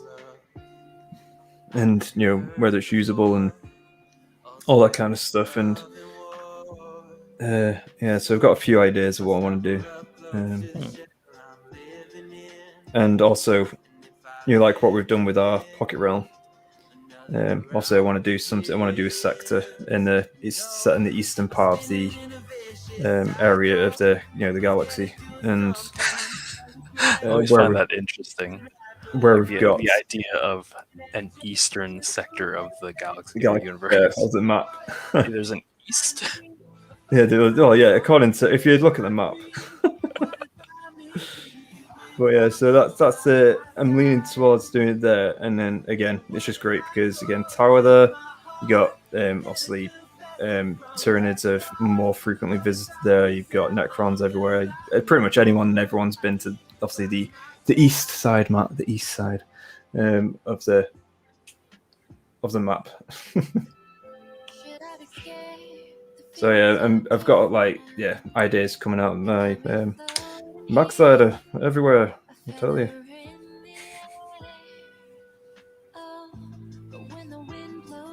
And then, because obviously, as is it Alejandro? Not Alejandro. The guy, the Chaos guy that we've been speaking to in Discord. You know about the Chaos? Not Nuno. Carcosa. Carcosa, yeah, that's it. So Carcosa, where he's obviously looking at placing his battle reports within there as well. That's such a great idea, and I think it's something we can definitely look to welcome in a lot more. Yeah, why not? I mean, I'd encourage it even because that way, it fleshes out the realm faster in a sense. It is, and in a way as well, as you say there, it fleshes out the realm, and on top of that, you've actually got the it kind of takes a life of its own, which is what we would really want as well. Yeah, exactly. And then we become like the GMs of the realm. I mean, we can organize or orchestrate big events that could happen, and then people just battle it out. I mean, my thought would be when we focus on an area and say this place is at war, these are the factions involved. Who is your army fighting for? And then just go for it. Yes, we'll just tally up who wins what and who takes control of the place after a month or 2 or 3, depending. Yeah, and then exactly that. Go on like that. And we have a dynamic map going on where people where forces or factions or whatever else, allegiances, I suppose, can kind of go back and forth, taking over places, destroying places, etc. Yeah, exactly that. I think when we get that kind of up and running, I think that'll be awesome. And I think, because obviously Matt, I told you about the website that's underway at the moment, and one thing I think it would be really good to have again with the. I've just realised it's been on pause for quite a while. One thing that'd be quite. Yeah, one thing I told you I was engrossed with the conversation. One thing I'd love to look and do as well is not just have the obviously the map and all that stuff, continuing with that, but having the characters. Well, we already discussed it about characters, name dropping them as well, introducing some of them in there, and obviously then, as you said, with the website that's underway at the moment. I want something where we can actually have a central hub where we can post this information. So again, we've got Discord, which is good, but at the same time, eventually, if we do reach 1,000 subscribers, hint, hint, subscribe, people. But if we do hit 1,000 subscribers on YouTube, and we get that community section, we can start doing the polls there as well, and getting the community to say, okay, which side did you select? And then obviously, then during the polls, we can see who's committing to which army, and then who won which army, who won which battle, and so on. Then that'll have a impact on the map itself. Yeah, exactly. Yeah. So yes, that'll have a grand campaign going. Exactly that. I mean, in fact, let me just. It's one thing to read about it, like I say, with all the canon fiction that goes in. Yeah. About say Broken Realms and whatnot. It's cool hearing about it. It's cool reading about it, listening about it, but then to participate in it, that'd be cooler, I think. Oh yeah, I think GW does that once in a while, but few and far between. Yeah, ours would be a constant monthly kind of cycle, if you like, in terms of certain locations under assault, choose your side kind of thing, and that kind of vibe. But we've got because obviously just pulled up the map. People make more places that are potentially destructible or siegeable, though, because so far the submissions we've had, everyone's like, please don't destroy this. Please don't destroy this. Well, this is why that Glimmerwoods. Yeah. That I created. I've obviously pulled up the map on screen now, but the Glimmerwoods section, that can be obviously that's a defended area for obviously you've got Sylvaneth there, but it can be an area which can be contested, kind of thing. Because at this moment in time, everyone's obviously placing their kind of their capital, their main settlement, if you like. So we can definitely look to flesh out this a lot more in terms of certain areas and that are up for contestant. So like Glimmerwoods is a perfect example of that. Yeah, I think that's good. It's cool, especially like if you're willing to have it like besieged, have it put on as it's high stakes at that point, and that's when things get interesting, when people want to get involved. Oh, my friend's city is under siege. I want to go help him. Let's go fight. Yeah, exactly. Kind of and like Which I is hope like at very some cool. point we get like people that start having like favorite factions or favorite allegiances. They start like, oh, my favorite faction is under attack, or my favorite faction's city is under siege. I need to go help that. And then we get battle reports from people coming in and saying, okay, so I defended this and I did this much and whatever else. And, that's kind of cool stuff to add to everything, to say like, this army was involved in the sacking of this city, or in the protect or in the defense of this city and whatnot. No, for sure. I was going to say we've got obviously the Bright Sun Forest there. We've got the Barrack of Brunzock. Obviously that's my KO area. Then we've got Odemund, which is the obviously capital of the Cremor Empire, ruled by Mortain, the Leash Emperor. And we've got Hellglass Peak. Obviously got Glimmerwoods. We've got Carcassonne Gateway, because obviously that's where we're going to have that battle report, which is going to be pretty cool. I think that'd be a pretty good idea. I'm not sure what faction. Are you going? Obviously, I'm not sure what faction I'm going to use. I might use Sylvaneth, or something. I'm going to use Khorne, because I want my Khorne guys to go after that gate, because it's a demonic gate. So I want to activate it, because the backstory for one or two of my guys is they're all about Khorne, but one of them is like a priest that really wants to get the demons into this realm. So he's going to go out there looking to attract some demons into here. That's pretty cool. So far, I've not been like the story for my guys is they have no connection with Khorne as much, or not as much of a connection with Khorne in this realm. So hoping that they will, reunite with Khorne, I guess, or reconnect with Khorne in a way by summoning his demons. So that is their goal, and that's where they're heading. That's pretty cool. What I'm thinking is I might use, because again, my Sylvaneth Lord, Malithir, he's basically feeling the world roots, or the realm roots, pocket realm roots even. Actually, like under heavy strain, there's a load of activity, a load of things going on, and he's really feeling that. And it's one of the reasons why he's a bit more cautious and sent a bit of a garrison even over to Glimmerwoods, to like spread out his influence and understand what's going on within the pocket realm. So I might use that, and so basically my Sylvaneth army is venturing out from the Glimmerwoods to obviously intercept and obviously fight against your Khorne, so that kind of thing. So that'll be pretty cool. I'm curious, what is in your Sylvaneth army? Are we talking Warcry or full AOS army? Full AOS army. We've got a full, almost 2k army, I think. Oh, really? Wow, Jesus. Yeah, I've got you and your contrast paints, Jesus. Yeah, yeah, for sure. No, I've got got Malithir. I've got an Ancient Tree Lord. I've got Dirthu. I've got a bunch of Dryads. Got 2 units of Kurnoth Hunters. I've got some Tree Revenants. Oh, cool! You got Kurnoth Hunters. Love those characters. Models are so nice looking. Those are one of those models that I want to pick up just to paint them or just to make them. And even though I don't play Sylvaneth at all, just to have them, just because they're cool. Yeah, no, they're awesome. I really love them. And then you've got, then I've got like a few of the heroes as well.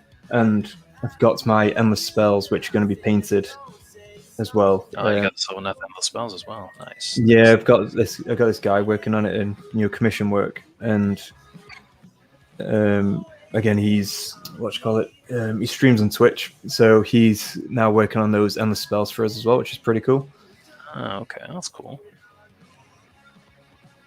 So yeah, I've got that you didn't look for me to do your commission work. Matt, you've got enough on your plate. What are you on about?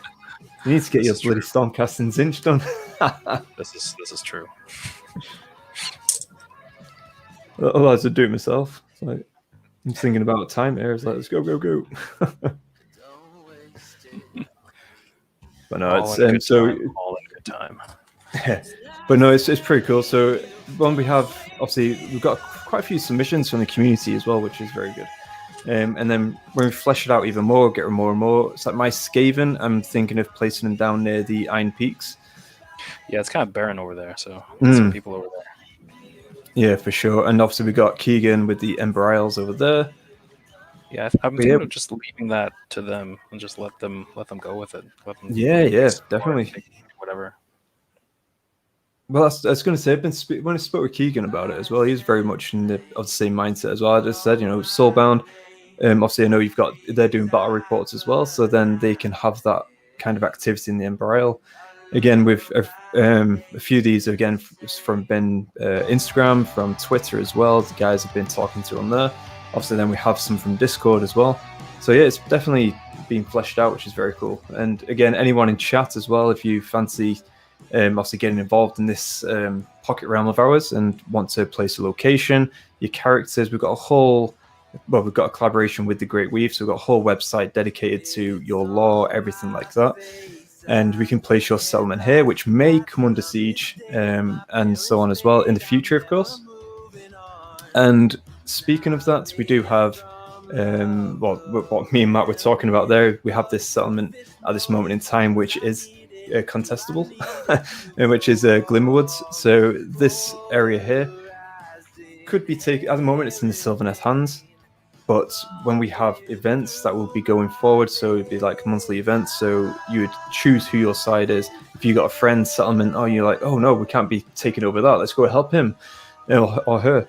And so you can do that kind of stuff as well. And basically we'll have like a poll going out every month where you can then say, after your battle reports, who won what, and then obviously that'll then basically become a whole judgment call in terms of who takes over that settlement.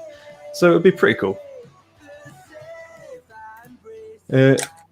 Tenebron, hey, welcome.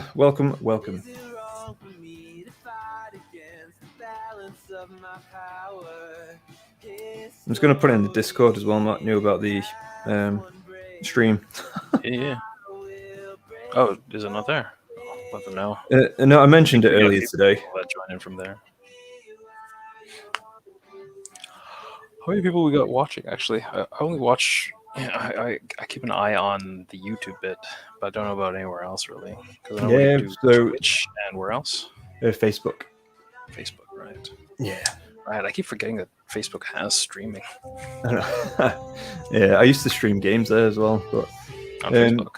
I didn't know. Yeah, because I streamed on Twitch for a while, and then ended up moving over to Facebook because nobody was really streaming games at that point. So I was like, ooh, let's try and get involved in this. But again, the whole thing collapsed again, just purely time. I can't compete with the gaming streamers. Who do it full time, or you don't have a full time job and all that kind of stuff. So it's quite difficult. That is their full time job. Well, I was going to say, in all honesty, what we're doing now is so much better. I love it so much more. Again, I get the streaming side, communicating with the community, which is awesome. Warhammer, awesome. Obviously creating our own lore, all that kind of stuff. It touches every button going.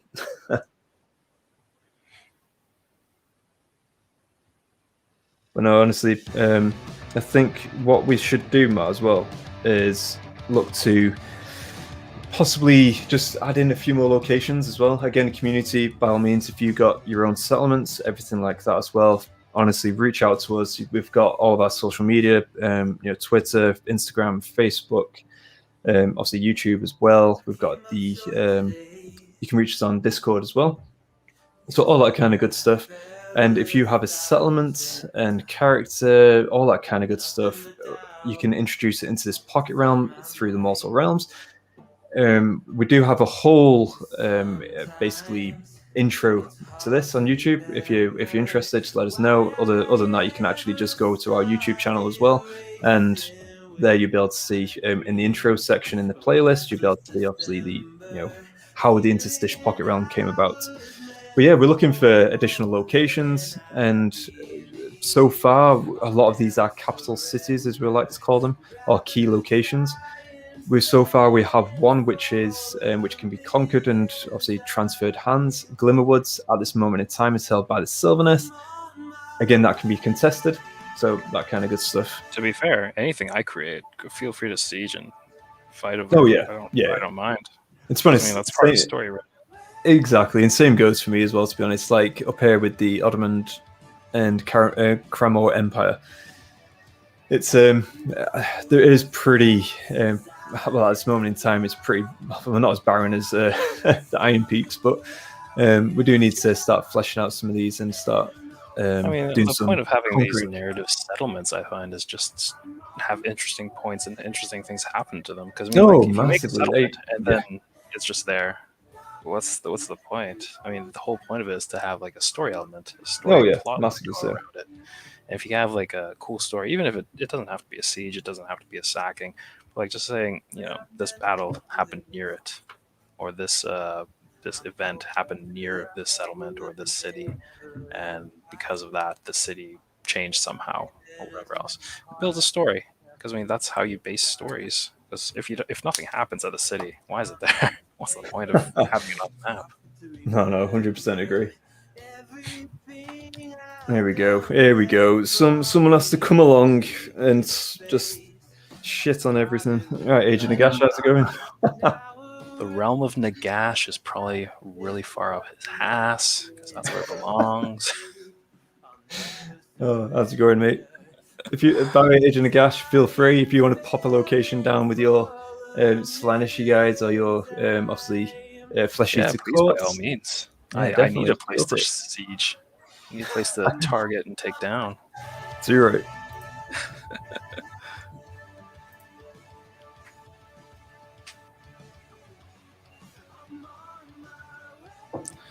I do like working on characters once in a while, just because I can get so much done in a short amount of time.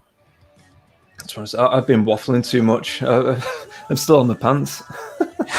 That's all right. Because I mean, like usually, the last few times I've been streaming, I've been working on like units of 5, 6, 7 guys. Yeah. When you focus on one guy, you can. Yeah, I appreciate that. It looks pretty cool on that. Well done. Like the details that you can do, it's so much nicer. Yeah. Because like when I'm like doing a group of characters or a group of a unit of models, every detail seems like it's a bit of a chore at some point. Yeah. Here we go. Agent Nagash. I will drip. I'll drip my Slaanesh mark on the map soon. Don't you worry. Yes. Spurt that Slaanesh mark all over the place, please. Love it. All right, come on. What am I looking for? Looking for some damn brown. What are you looking for? All right, so August, June, let's go. Okay, yeah. Let's go for it. Let's get this done.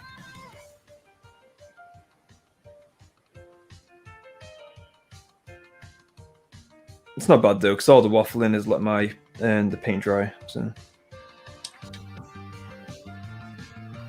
that works out kind of well.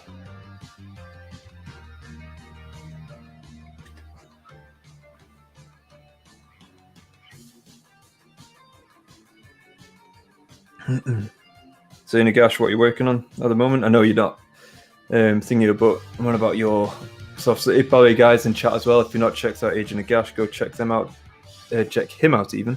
Does a load of cool content, and also especially if you're also being Agent Nagash, he doesn't just cover death, he covers pretty much all factions going. So if you're into a bit of list building, other bits like that as well, honestly check him out. He's a cool guy. Checking him out constantly. Oh yes.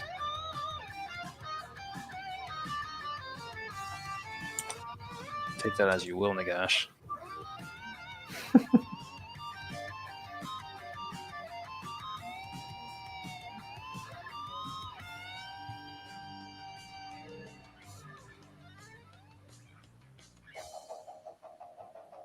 So what content are you working on, Nagash? Is the word I'm looking for?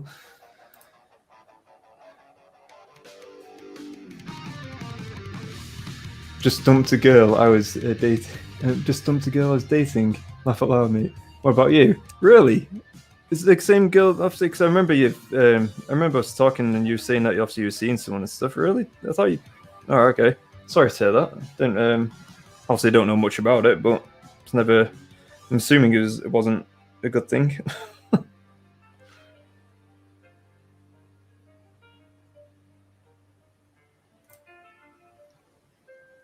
No worries, Nagash. No worries at all.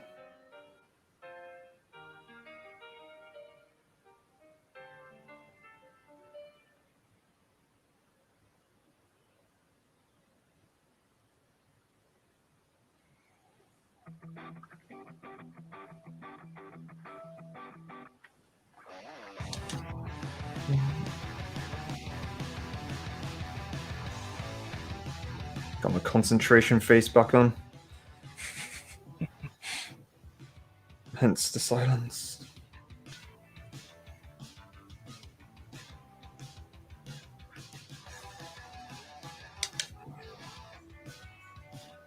It's funny when I was actually streaming games before in the past. I used to, again, my northern accent and all that jazz, but used to so many times in the comments, you used to say, "You know nothing, Jon Snow."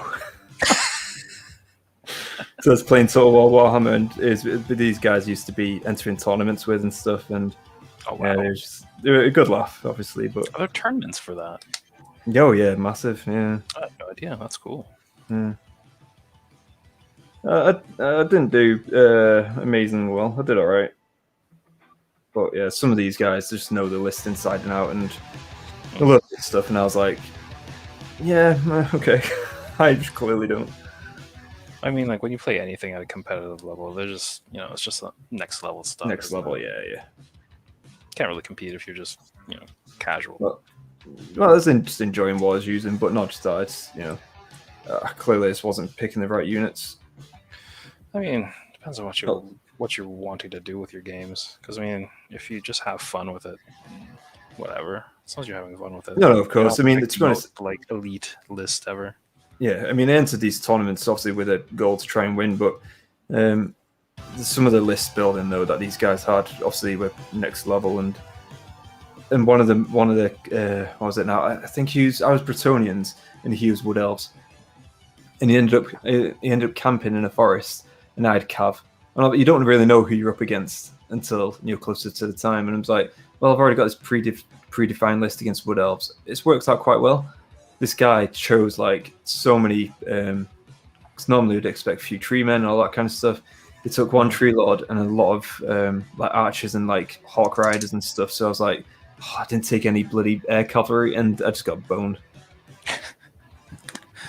Just outmaneuvered. Used soaking palm arrow fire as well, hiding in the forest. And I was just like, yeah, this is grim. And Nagash, you had to choose between her or the Mother of Nightmares. Tough choice. It was either her mother. No choice. Tough choice. A lot of my videos at the moment are all about the new Soulblight Gravelord goodness. I honestly not surprised. I'm actually I'm going to be checking those out for sure, because again, they are really cool models. It's not an army I'm going to get into, shockingly, but they are still a very cool army. I've heard about obviously Manfred as well, being able to is it appear and disappear or something, or like he goes into combat and then he can pull out or something like that. Anyway, yeah, it sounds like he's very good at what's it called? Shenanigans. Deception. Yeah, shenanigans. He's good at shenanigans, which I suppose is part of his shtick, I guess. Yeah.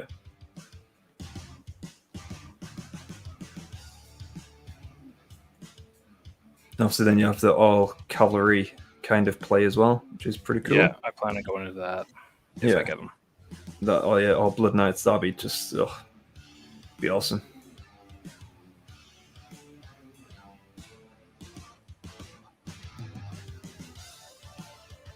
The new zombies as well. I'm glad that they didn't make the zombies overly complicated in terms of like details and all that kind of. I mean, there's still some of them are still quite detailed, but I'm just kind of glad they didn't go like too overboard with it, because you can't really go that detailed on horde armies. Otherwise, you're just going to drive painters insane.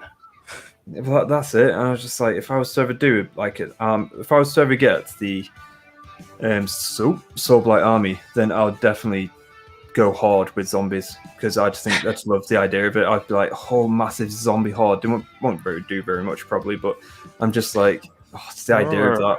I remember I saw one guy on Facebook, I think, or maybe Reddit, where he took like a literal list of like 200 zombies. It was hilarious to watch. I'm not sure if he won or lost, but it was hilarious to see.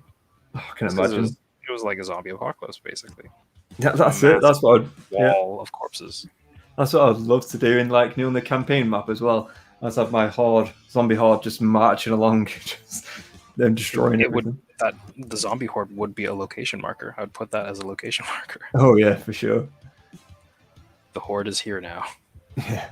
So yeah, Manfred's very sneaky. They got the perfect balance with the zombies, in my opinion. Yeah, they have. Yeah. So the zombies, I'm just like, it's one of the reasons. Funnily enough, it's one of the reasons that makes me want to get them is for that zombie horde, because the zombies look so damn good. And contrast paints, I'm like, yep, I can do that. I think the skeletons look pretty decent as well, don't they? Yeah. Well, I've never really been like a skeleton lover in that sense, in terms of non-necrophilia. No, none of that. No. I prefer the moaning a bit.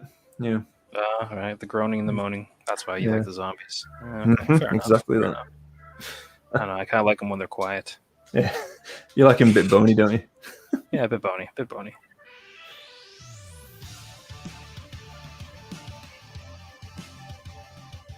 All right, let's have a look. All right, I'm doing this guy's loincloth at the moment, the Man Crusher. What's got you into this kind of conversation? Segues and all.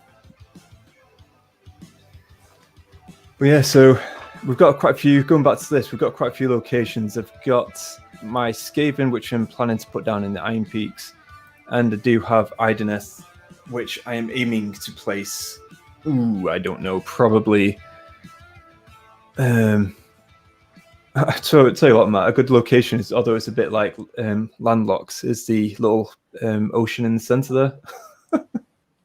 Oh yeah. Well, then you can just go out and attack all angles. Pretty cool. Yeah, that's a good idea. Could work. And plus, you're never going to remember that they're there because your memory fades over time. So it's in and out. Steal the souls. What are we talking about? Ideneth.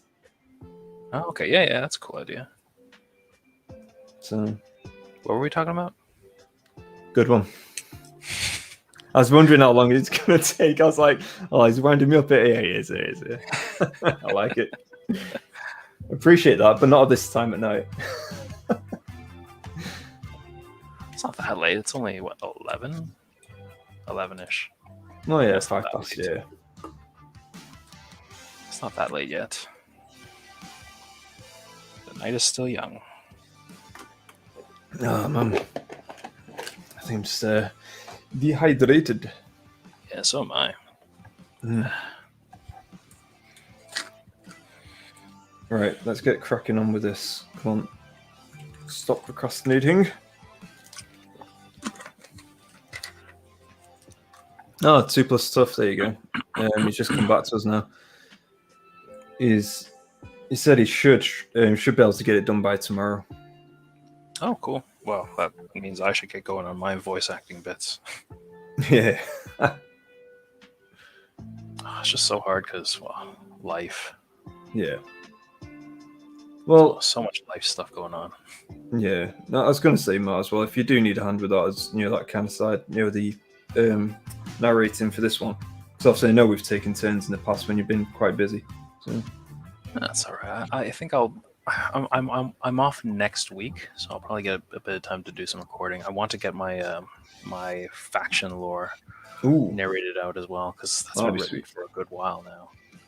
My Corn Yeah, that'd be guys, awesome. my Warcry Warband, my Stormcast. It's all written out. I just need to do it No, that's cool. and potentially find some imagery to go with it. Hmm. So Nagash saying, I like the center ocean idea. Could have an underwater tunnel to the ocean too. Yeah, very true. Yeah, that'd do it. That'd be a good idea. Steal souls where they can.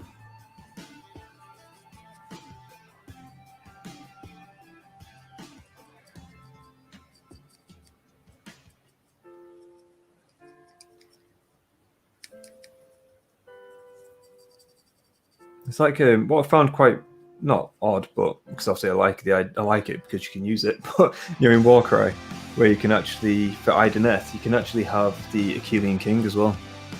Oh, really? Jesus Yeah. Christ! That's why I was like, really? And then yeah, I was like, awesome. Jeez. I'm not quite sure in his stat line and stuff, but yeah. He must be really hard to take down because he's mounted, so he must have like what 80 HP or something. Yeah, it's something like that. You'll have quite a bit. I'll check it out in a sec. Also, not good for me. What was that? Also, not good for me. I mean, just me trying to take down an ogre was just like not possibility. Having said that, though, Matt, right? It's with Warcry because we do randomize the whole thing anyway. The battle, both battles actually, obviously, were very much in the numbers favor in that sense. Well, to be fair, that's like that in AOS too, isn't it? Because I mean, like, can be for the most part, it's about capturing points, taking objectives, and things like that. It's very, very rarely, that's about like destroy this unit, destroy that unit, destroy their army. True. Depending on what you want to do, because I mean, like, if you want to play to win, having say like an army, a non-elite army is usually a bit more beneficial. Like Stormcasts or ogres might have a tougher time like just holding down objectives, whereas people that have like large chaff units, skinks, Skaven, whatever, they can hold down objectives a little bit easier just because they have so many wounds to cut through. Yeah, no, I get that. I don't know. I don't play competitive, so I don't know. Well, no, but and we're not exactly that competitive. Far from competitive. So yeah, I found myself in love when I heard you can take a mega boss in Warcry. Ooh, didn't know that either.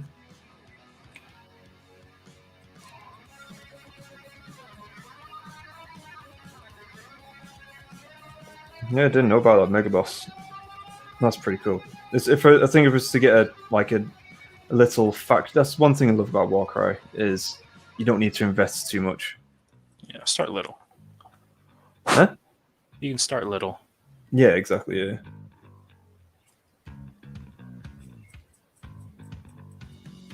Depending on how it goes, Matt, as well. Me even my Flesh Eater coat box that I got, I made to have that as like a Warcry box. Yeah. Your Warcry army. For now, anyway. Yeah. Yeah, it's a good start.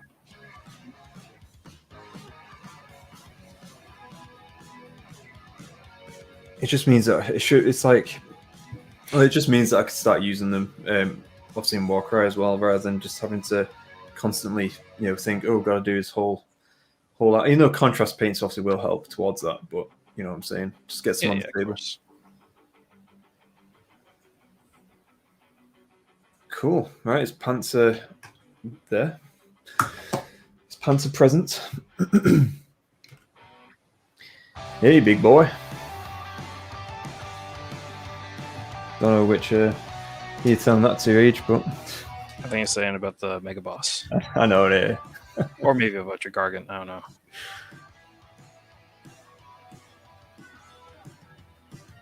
Yeah, so that's the progress so far. I'm a Gargant. Oh no, there you go. I always get that mixed up. So he's got a little Noblar in the back there, and I've impaled his back. All that kind of good stuff. And then Yeah, Are his you gonna get pants. any units of Noblars at some point? To be honest, I've got them. They're all. The thing is, though, with the do ya? box that I got, yeah, I can't be bothered with like paying a whole bunch for them because I'm not that bothered by them. And the thing is, though, if they were different, then I wouldn't mind. But they're all like basically. I think there's like Are they 3 different monopose? ones, and that's it. Wow, that's kind of stupid. That's Yeah. kind of dumb. He's a I big hate boy that. too. Yes. Yeah, not a big fan of monopose models.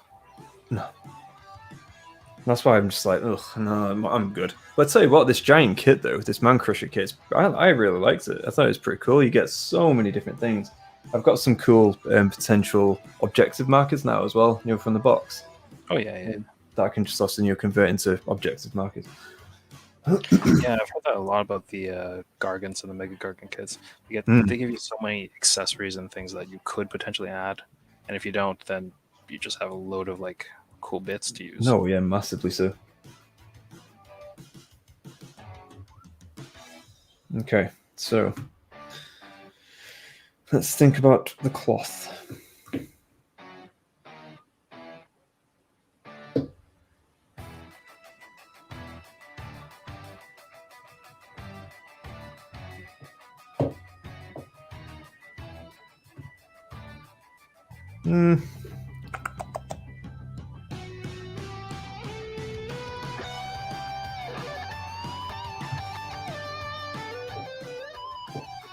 How to use that? How do I want to mix it up? That is the question, guys. How do I want to mix it up? Mix what up?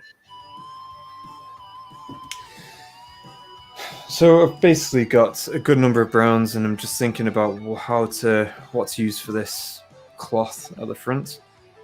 I could potentially act as skin, I guess, if I wanted to. So it looks kind of. What's the cloth at the front look like? Yeah, Is it like a loincloth or? There you go. See it? Oh, you could do any color with that, really. Because Yeah. it's just like it's not as pants. It's like I don't know. So yeah, Something related to your faction, maybe. Because I mean, if you're doing it with your ogres, maybe that icy color that you use. Yeah, I could do, but I've got like a like big earring rock, that I'm gonna do the icy blue. Otherwise, generic red is always nice. Yeah. Or even a blue, black, purple, because loincloth, Slanesh. Very nice. So, might do like a Fire Slave flesh, because again I've got some Fire Slave flesh colors, and it can then kind of act like skin as well. Yeah. Wait, what do you mean like skin? Like flayed skin. Oh, I see what you mean. Yeah, Fire Slave flesh. Let's slap this on. Going for it. We're going for it.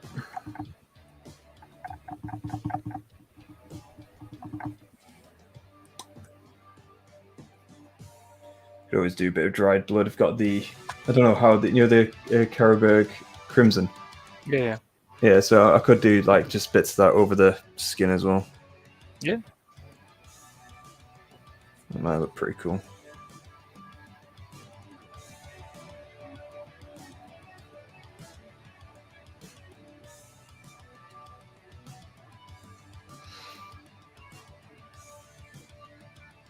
Yeah, so I'm gonna see what the situation is with these gaming clubs, Matt, as well. So it'd be pretty cool, once it opens up, where we can, because we've had quite a few guys wanting to have a game against us as well, and be in the channel. I've actually had another one reach out on Twitter as well, so that'd be cool. Like definitely. What was that? Sorry. Is he like someone local? Yeah, well, yeah. He said about 40 minutes from Warrington, so it's not bad. Yeah. So he said he's more than willing to obviously pop up and all that, and it'd be good if we, obviously got to that club kind of situation. Obviously, then you can just meet us there. Yeah. Is ideal. Yeah, it would be really cool.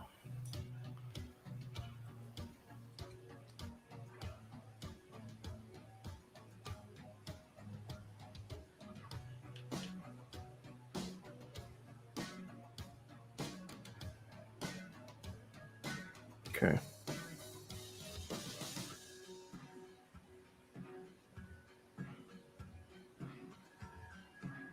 Nope.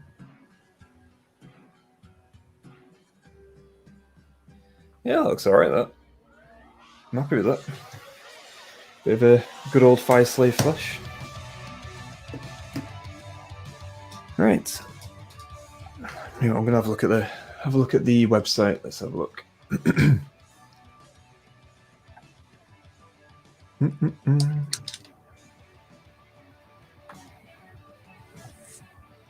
Which website you talking about? Yeah, sorry, I'm just looking at GW website. Just have a look at the Gargant. Just seeing what. Gotcha. Seeing what colours have been utilised. Fair enough. Oop, no, that's wrong. Sons of Behemoth. Oh, those Mega Gargants. Oh, so cool. So cool. Is that gonna My wallet will cry. Push your Ideneth further down the list. Yeah, trust me, I'm not going to get one of these anytime soon. Although looking at it, I'm like, that is such a cool. Next thing to buy. Yeah. They're such a cool model, though. Okay, let's have a look at these guys. See what they've done. Okay, that's cool. I'll just go with similar kind of vibe. Just looking at like the different browns and other bits, and sometimes I feel like at this rate, I'm gonna get Ideneth faster than you do. Seriously, I'm not going to get a Mega Gargant anytime soon. Yeah. I'll hear that for now. I'll listen. I got a 40k box still to go, so you know that'll be the next big purchase. And again, pushing Ideneth further down the line. No, they seriously, they will be next on the agenda. All right, if you say so. If you say so. You know that's a bullshit, right? We'll see. I do try. I get too excited about new projects. Like, ooh, what's this? Ooh, shiny. Yeah, shiny. Ooh.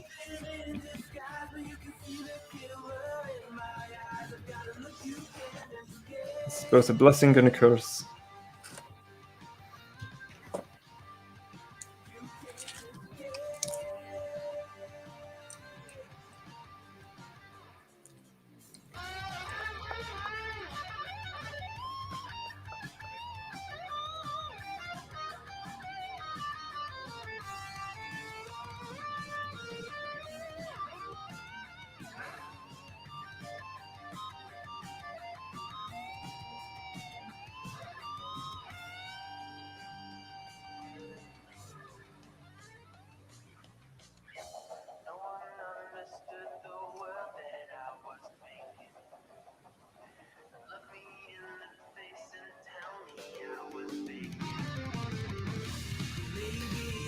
Oh dear me. Right. Let's do these as well.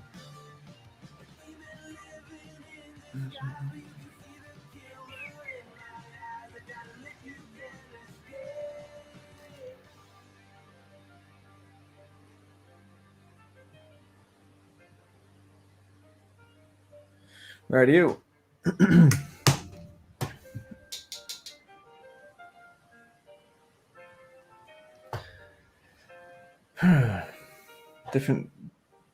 different color. Let's think. Sigmar brown. Oh no, in fact, let's go with snakebite leather. That's a pretty cool color. I like that. What you think about? It's quite light as well. When you're born into a fire, let them burn it out. Sell them to the richest buyer. They wanna let the world decay. They tell us lies and fade away. We feel betrayed.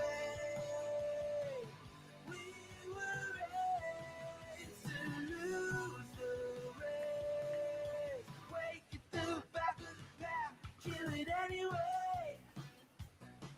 Listen up now, because we're never dropping out. Beat the odds, beat the big house. Our brains are bigger than the doubt. We've been thinking for ourselves, never let the truth fade away. This is bigger than ourselves. We won't let the world burn away. Burn away. We feel betrayed. We were raised to lose. Yeah, it's pretty chuffed. I got through the what's called the Iron Blaster as well quite quickly. Well, I say quite quickly. It's an absolute pain. I'd love to get more, but it's a pain in the backside to glue, and it's just put me off. What was it? Why? Oh, What yeah. happened? Oh, it's just so many bits and everything. It's just honestly is. People complain about what you call it, Spirit Host. Spirit Host, yeah. Yeah, and I was like, dear Lord, I've glued Spirit Host as well, and they are a bit of a pain, but I don't know. I just found this Iron Blaster an absolute nightmare. Really? Wow. It might just be me being a bit daft, but flipping, yeah, it was from my own experience. Though, it wasn't the best. Then again, it may have something to do with assembling it while streaming and losing my place so many times. that might have something to do with it. Hence why I assembled this pre-stream. Got it already primed. Pre-stream. Yeah.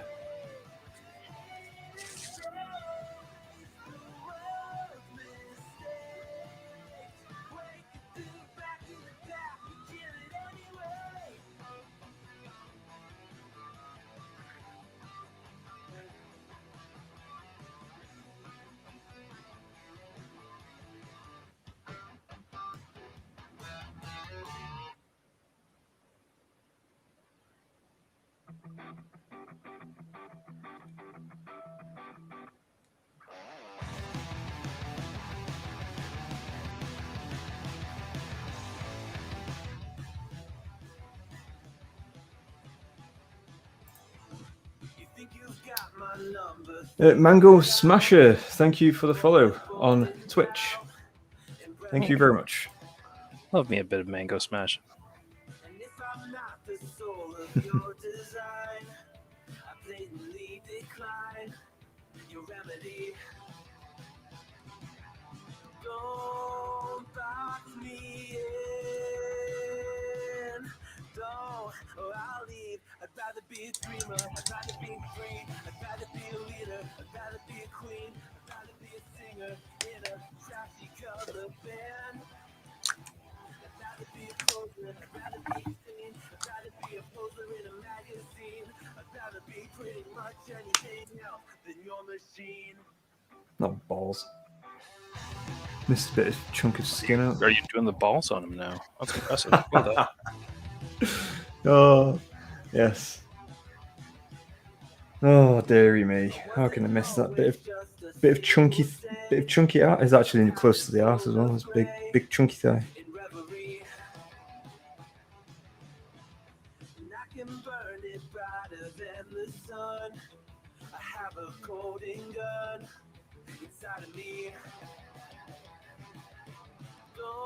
I'm tempted. I might do a bit of blood on the, around the giant's mouth, like he's just eating. But then I'm like, I don't know whether it suits it or not.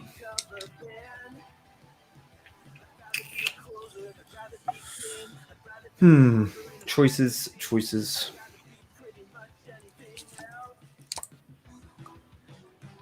But either way, Matt, there you go. That's his pants pretty much done there. Oh, that's all right. Very woodlandy. Yeah.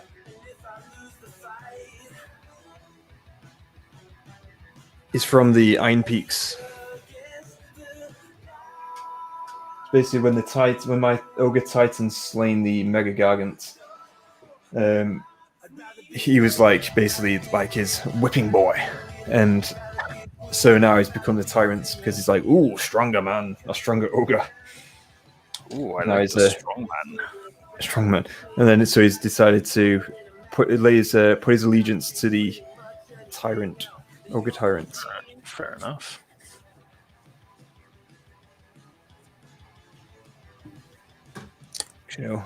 They always love a good strong chap to follow. A strapping young man to follow. Indeed.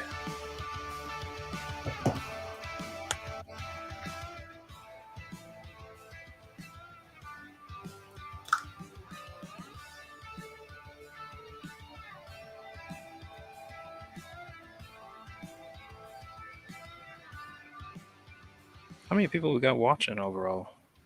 At this moment in time, we had about overall. I mean, throughout the stream or currently right now. Currently, right now, or just whichever, both.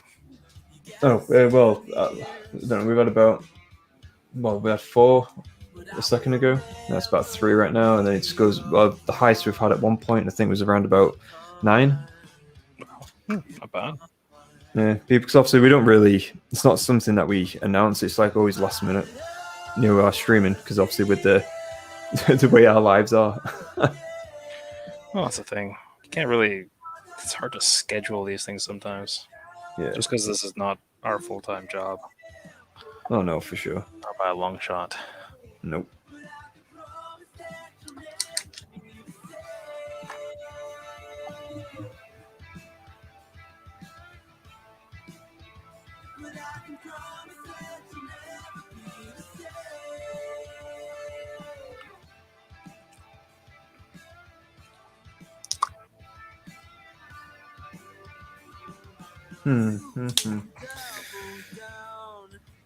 There's a lot of there's a lot of woody themed kind of vibe going with this. I'm thinking about the rest of the things in paint because he's got a wooden staff, he's got a wooden cage on his back, he's got a wooden barrel.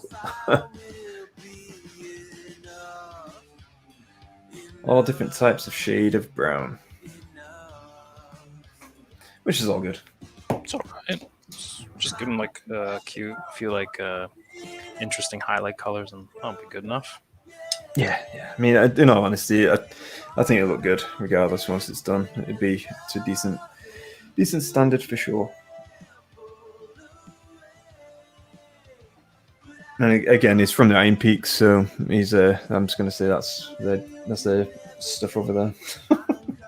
I haven't come up. That's just their stuff. Yeah, I haven't really come up with anything. Yeah, that's just the way it is. Yeah, it's just the way it is. It's their fashion sense over there. Earthy tones. It's what's trending. It's what's trending on giant Twitter. Too right.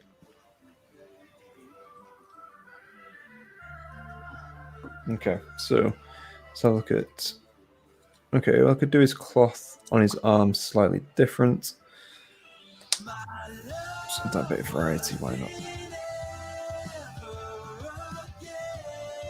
Yeah, let's go for that. Let's do a bit of variety. So we're gonna get our apothecary white, and then we're gonna go over that with a bit of Agrax Earth Shade.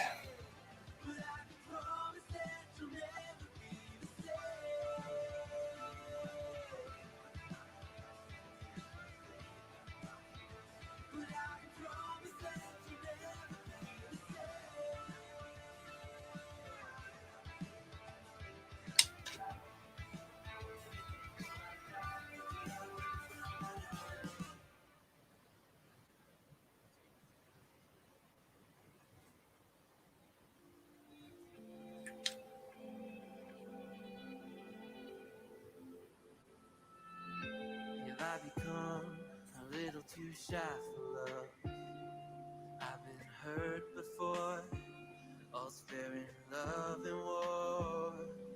So I snuggle up close to the shell I'm living in. And if I let you in, another round begins. You know, I'm spinning in a vicious cycle. I'm scared of doing something I'll regret. Maybe this is right, but I'm still staring at your silhouette. But what if you're everything I need? A fire in my heart, the air I breathe. What if I'm incomplete without you by my side? How you doing over there, Matt? I'm almost done in a way. Oh, sweet. Just do more layers on the cloak cape thing. Do a bit of work on the sword. That's what I'm doing right now, and then I think it's good enough to call it done. I think. That's sweet. Should I be scared? I'm feeling so different now. You got me Yeah, as I say, as might get like PA, obviously getting a game of Warcry, and then obviously after that, if he enjoys it, then probably step it up a little bit to, well, not straight away, but to Age of Sigmar if he's got interest, and all that kind of stuff. Because I know he's quite interested in a bit of 40k as well, just because obviously a bit of tanks and all that jazz. But obviously he knows full well that what we're just steer him about. away from that. Steer him into AOS. Yeah, no, he knows full well what we're about here right at the moment. So. Obviously, he knows full well as well the armies I've got, and he knows I don't have any 40k, not yet. So, yeah, that'll be pretty cool. Again, that's what I was saying. It's going to be good when things open up a little bit and we get like obviously different guys, obviously that we're playing against, all that kind of good stuff. That'll be pretty cool. Yeah. Just that variety as well, so we can have. Cause, I mean, obviously, variety. We've got variety, and even if it was just us two playing, that'd be perfectly fine. But obviously, having other people get their characters involved, get them excited as well about it. That's what I want to see as well. Be awesome. Right, I got. Oh, wait, that was it. I was like, I've got this paint out for a reason, and I was like, where the hell am I putting it? Oh, get it together, Christian. Oh, as soon as I say that, what do? Make a mistake. Ooh, what'd you do? I went over some bloody skin. No! Save the skin!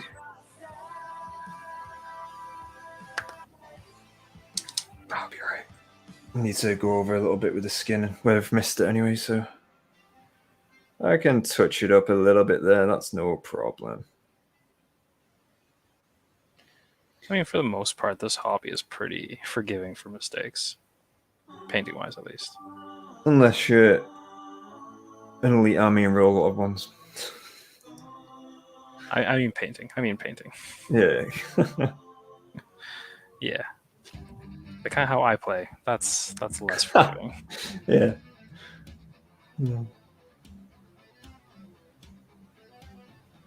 Right, concentration.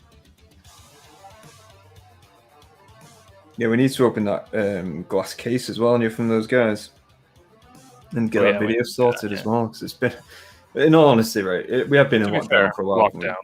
Yeah. So I mean, it's understandable that we haven't been able to do it. Yeah, and to be honest, when I spoke to them as well, they have been obviously really understanding, because they said it's like, it can't exactly break the rules just to do a video for you.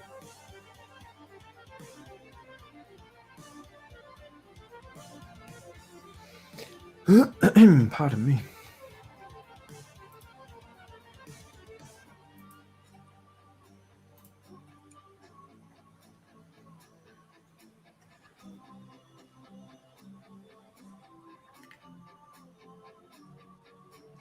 Gotta love the giant. Gotta love the giant. Helicopter. Yeah, I hear it too. It's like What flying round? right overhead.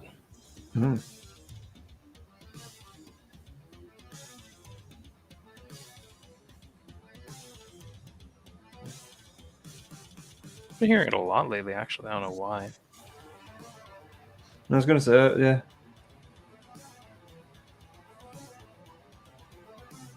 I've heard it a wee bit. Just in the last couple of days. But I don't know. Is there like a military base around here? Or something? There is one in Warrington, yeah. Oh, is there? Okay. Yeah. That might explain some of it, maybe. So it knows a lot of like military planes flying overhead once in a while, just recently. Yeah, I think there's an airfield as well at one point. This is like going back, many years. World War II. Yeah, that was like way back when. Over at I don't know what that place is called now. But yeah, way back when. Yeah.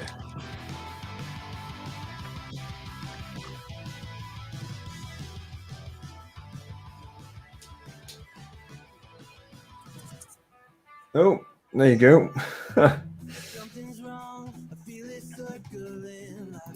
Paul, I made it.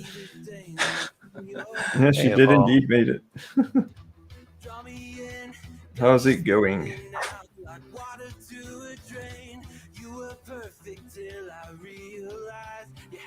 Yeah, we've actually been. Let's be honest, it's pretty standard now. I'd say it's been just over 2 hours, but that's standard for us now, isn't it, Matt? Yeah, well, I mean, like I said, we're just hobbying, right? Yeah. It's not like we're doing this on a schedule or anything. No. I don't come prepared. Do you come prepared? Well, I was looking for my paints before, so. Yes, I mean, like Clearly that's not. just the level of preparation we do for these. So, I mean, these are pretty impromptu, informal stuff. So we go on until we feel tired, or until we feel like we need to stop. Yeah, of course. Yeah. But no, welcome, Paul. Welcome. What are you working on now, or currently? All is well. Figuring out my Slaanesh Mortals list. And if you have to go, no problems. Yeah, no, we're not going anywhere just yet. No, I still got a little bit in me. Yeah. I was going to say, it does matter. For me personally, because I work from home at the moment, and probably for foreseeable future as well. So, yeah, it's not really that much of a problem. Just doing later streams, which is good because it means we can hang out with you guys.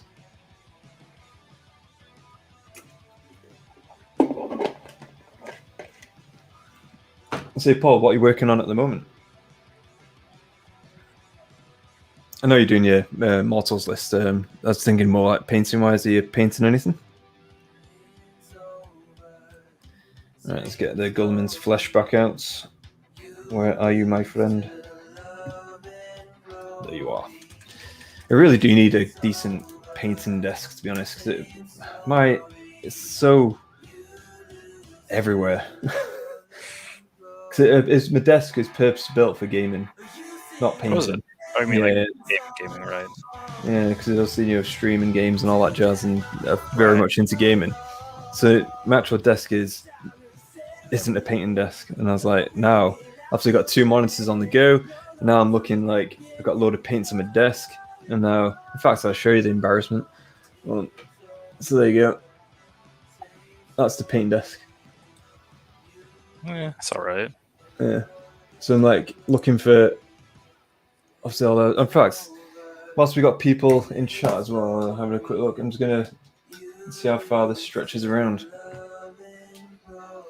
So if we look at Hungering Hordes, I love it.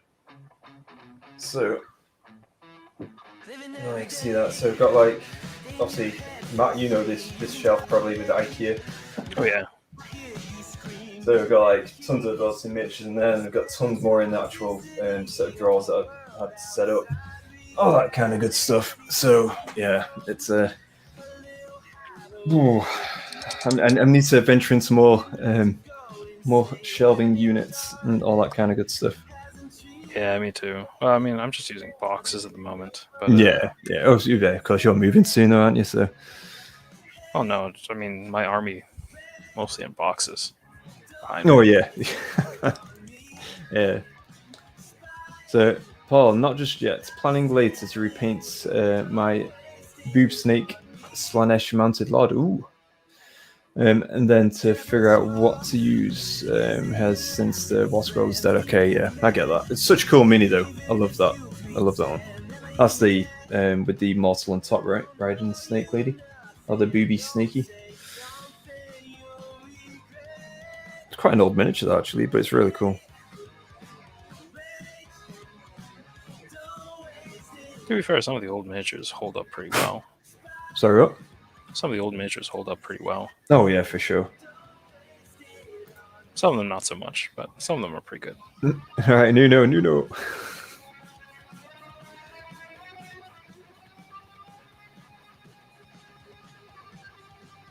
Yeah, it's going to say, Nuno, we're going to have you on stream as well in the near future, which will be very cool.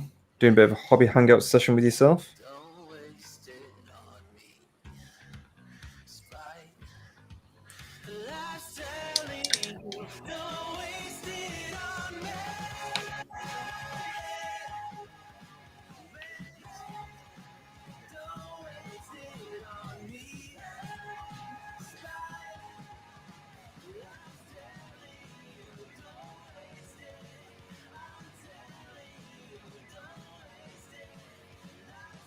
coming along quite nicely, this giant though, Matt, I tell you.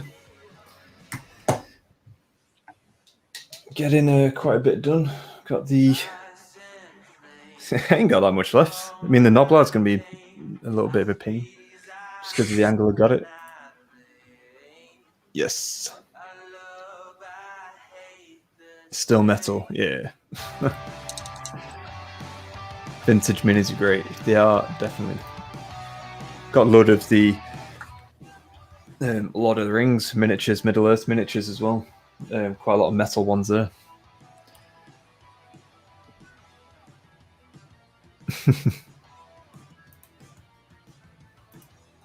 It's on my face. I cannot hide from the mistake. Yeah, that's, you could probably see it in the background there, Matt. New Gimli's axe. Gimli's axe. Oh yes, got the wife got it us for Christmas. Oh really? Oh, that's cool. Yeah. Just need to still fucks get it. Just need to get it hanged up somewhere on the wall. There you go. Ooh, there you go, Matt. Oh, wow, that's Pretty cool. beastly. Love it. How heavy is that thing? Yeah, it's quite. Yeah, I need to get that on the wall somewhere.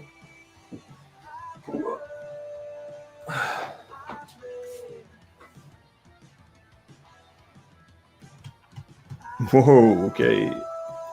So he's got some 1986 Skelly Catapult crew. Got to see a picture of those. They're going to look epic. I wouldn't even know what that looks like. That's why I want to see it. Oh dear. Right. So these guys. Okay, so I can start doing scales on this armor plate. Okay, could do a bit of basilicanum grey there. A lot of browns left to do, and so I'll tell you why I'm flying through this. Love it. Let's get the barrels done. Let's get all the browns done today, ideally, and then I can start moving on to the basilicanum grey, the stone, and then the the banner, if you like, with the Noblar on top. Did that piece come on with it, or is it like a piece that you Yeah, added on yourself? I've started it on from a ogre kit. So just basically impaled the back of him and added the Noblar, chewing on some meats, pointing a finger in the wrong direction. So just he's trying to be boss, but the giant ain't listening. So Paul, I have a ton of Lord of the Ring minis too. Planning a big siege game. Ooh, that's that'd cool. be awesome. I remember one of my favorite memories of Middle Earth was again. This is when the Two Towers set first came out. And it's me and my brother, and me and my brother had like this epic battle between Uruk-hai and Rohan, and their lord, an actual siege. We had the castle and all that kind of stuff, and that lasted hours. I mean, yeah, it's such a long game, but it was great. I really want to have a siege battle at some point. That'd be so fun to do. No, for sure. You're going to be on a good team with the elves. Ooh, yes. eBay grabs. Is that right for these Skelly 1986 guys?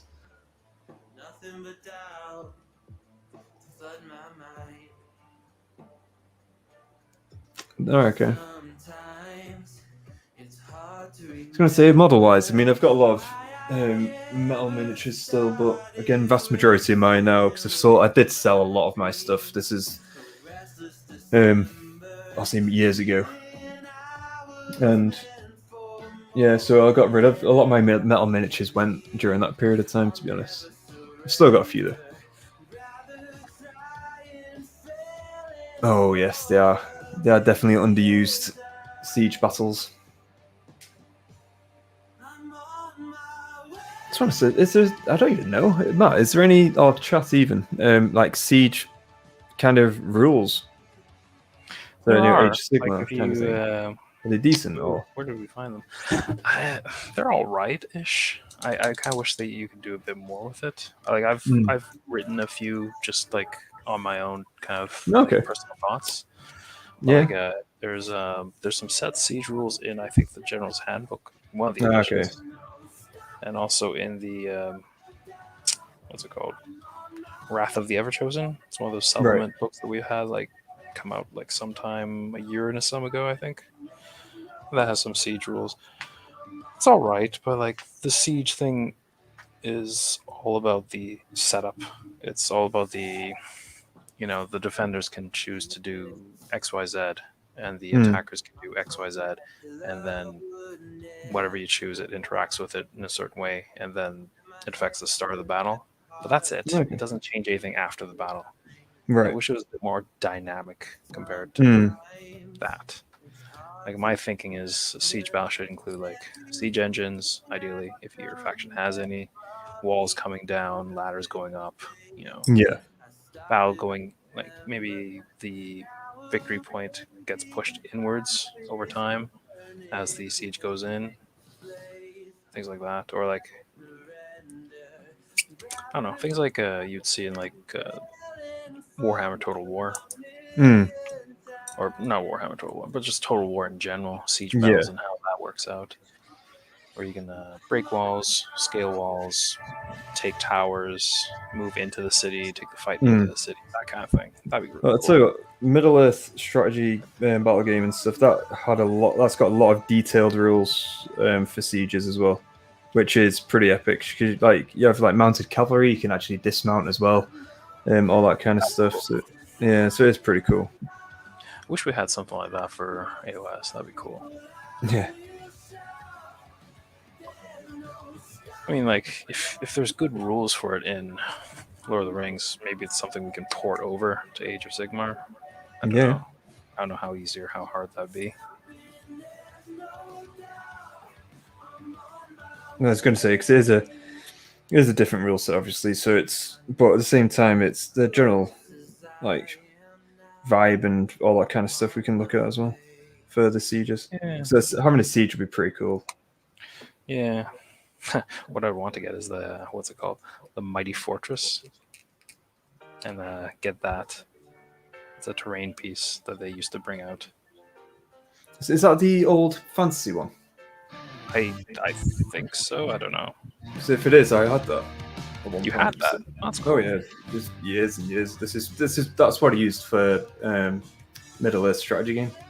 Ah, okay, fair enough. Did you get rid of it, unfortunately? Yeah, I don't know whether I've still got it. I might have it still somewhere. It Might be at my parents. So cool. That'd be so cool if you did. Yeah, I'll check it out, see if I've still got it. Yeah. Well, whenever I visit them next time, but yeah. I mean, that's what makes a siege battle look so cool. The epic scenery. Oh yeah.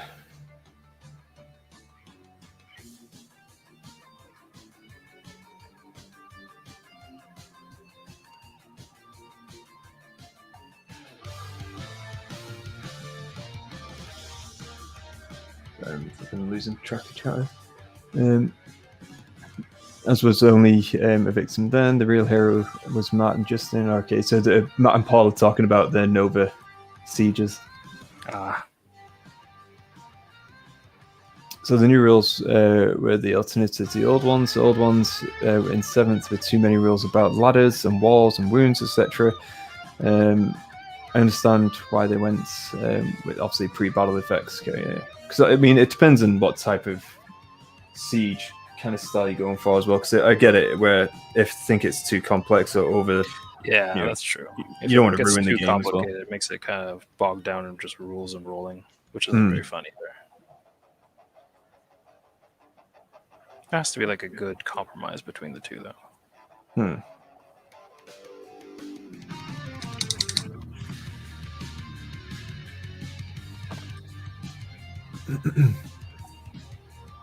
Now defending a siege as my Slaanesh demons back in 2018.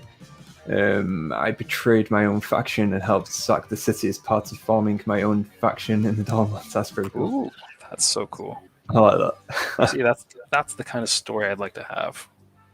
That's cool.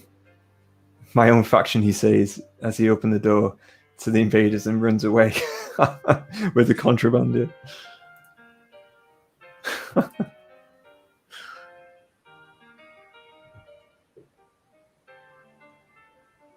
Ooh, Mr. Spot again. God damn it. No, I can't be doing that with that paint. I was being too lazy there. Let's get out the actual paint. Stop being lazy.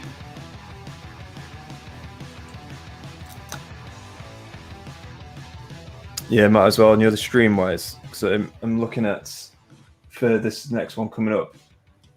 I'm going to add on like a little bit towards the end as well, which is like kind of like a credit in a way, credit scene.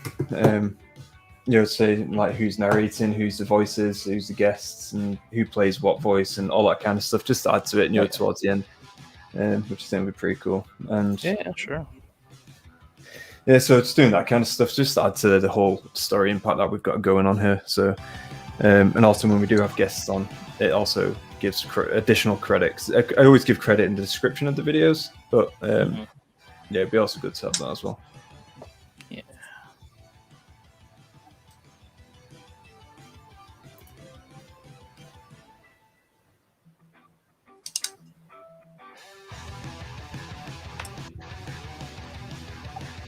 Okay, so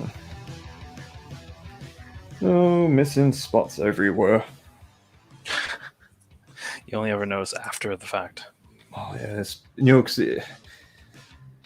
staring at this giant's ass for that long at this angle, I'm just like mesmerized by it. So I hear that.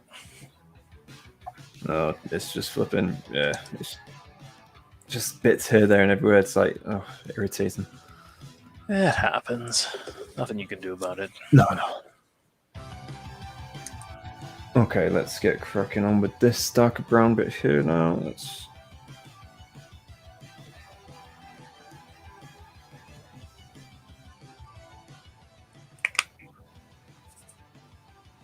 Just painting the cage at the moment on the back. That's where your corn guys are going to go, all your Stormcasts. Yeah, it makes sense.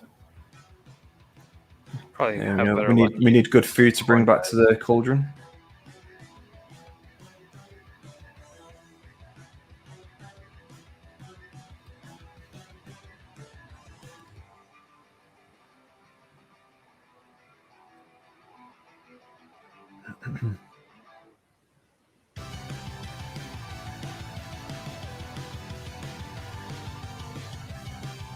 What do you think as well, Matt? Potentially, during these hobby streams, I'm not saying it's going to be happening anytime soon, but what I might do whilst we're streaming is doing streaming a bit of Total War Warhammer as well. Go for it, please, by all means. Because then, obviously, whilst we're talking, streaming, hobby, and all that stuff, getting a bit of gaming on, all that kind of good stuff as well. Go for it. Why not? I mean, I won't be able to join you because my computer cannot handle Warhammer. Yeah, no, that's not. It can't handle it to a good enough degree where it's worth playing online. Because I've played against guys in the past where, again, because of the connection or the computer, and when I've done streamed multiplayer battles or campaigns, it's grim. It really is, because sometimes then you're waiting on the loading page for like 5 minutes, and you're like, every single time you want to battle, so you end up auto-resolving a lot just to get through it. That's the thing. Like, it's just not worth the headache of doing that. Who wants to watch a loading screen? Yeah, no one wants to watch a loading screen that long.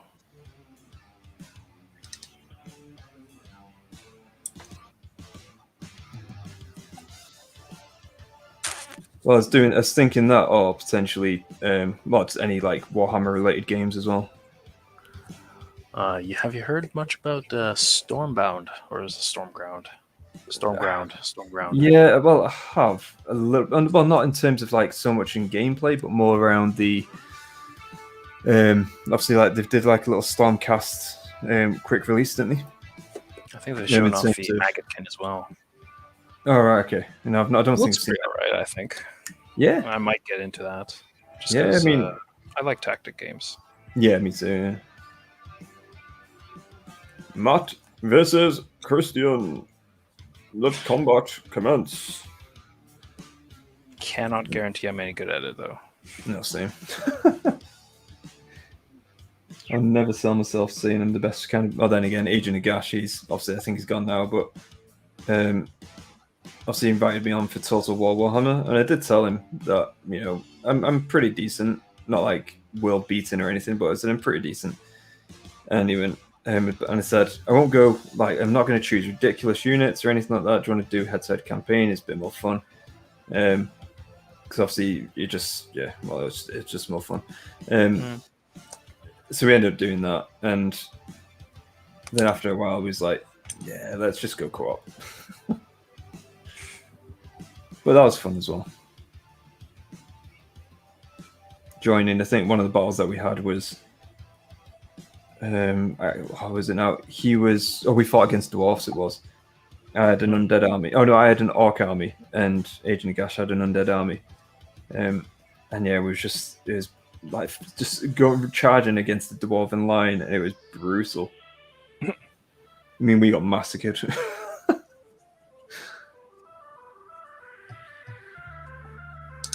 It was fun though.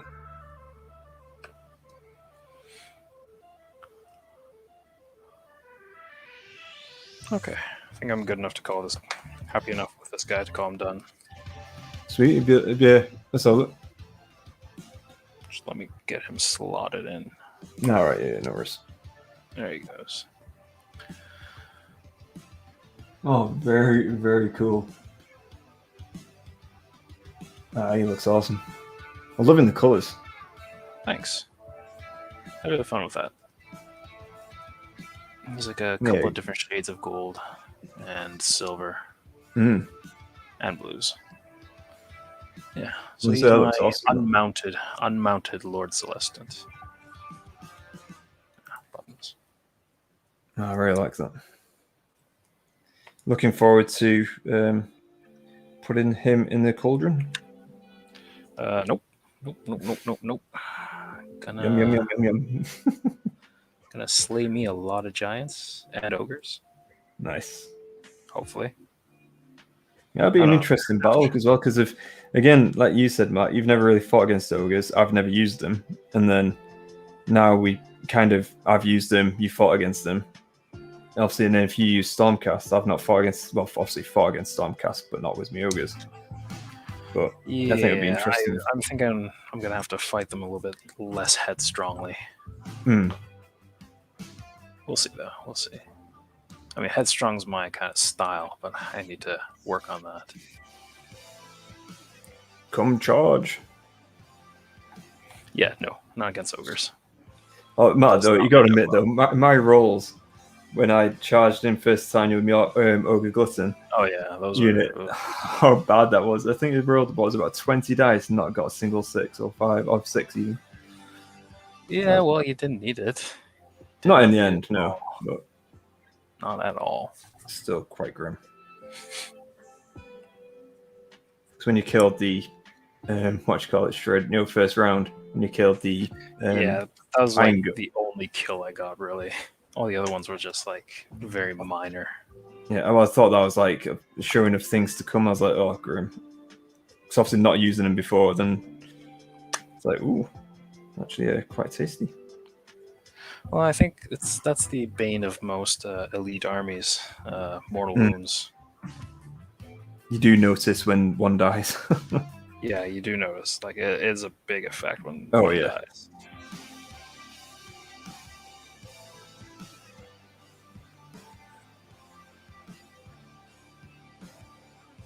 Yeah, I think I've just got to spend like a weekend just fleshing out a lot of the lore of my characters just to upload them. And obviously then they're done, right? Unless, obviously, for now, and then in time. Yeah, because in time, of course, then as the story progresses, it's all theirs. So it'll be interesting to see what happens. Especially because after Broken Realms, as you said, Matt, about like potential landmass, extra landmass being shown on the map as well. I'm like, ooh, that sounds great. Are you thinking about doing like additional islands, or more like? I'll do a few more islands, yeah. Yeah, sweet. have to relook at that program and see what I can do to expand, because map's getting a bit crowded.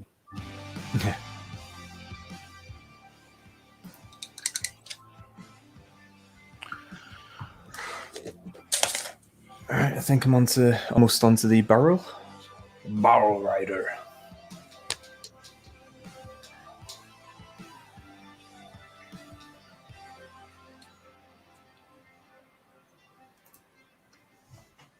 So Nuno, Paul, do you have terrain to go with your Interstice Carcassonne location?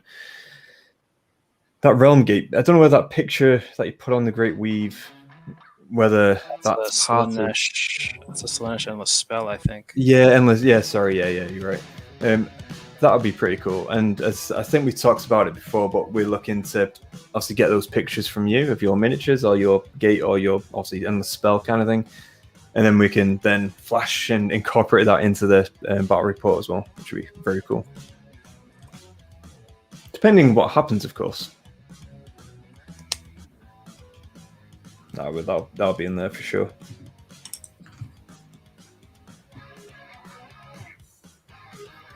But yeah, we're thinking, aren't we, Matt, with the in terms of any other units that we're choosing, might be Khorne and then against Sylvaneth.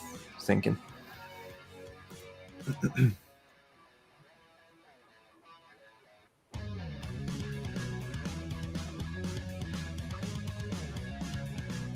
There you go, Matt.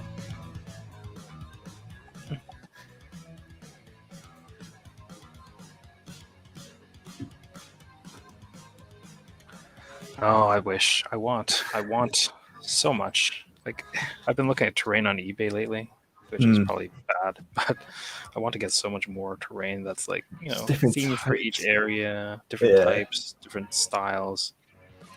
Yeah, budget is the limiting factor, and time. But this is it though as well. This is why we're saying what we're looking at doing is if we get those pictures, then we can look to superimpose them into our battle report. So it still look good, and it'll make it come to life and that kind of thing. And we can always, it's all in my head at the moment, but that gate or that, but I'm just say gate or portal, if you like, we'll have that potentially in the background of the battle report, as an actual background. And then obviously as the battle goes on, it could then start sparking to life and all that kind of stuff.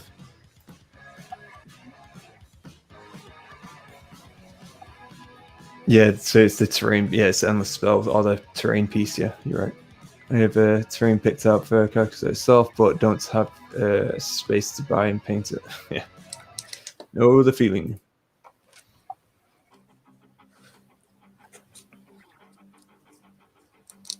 I'm building anyway.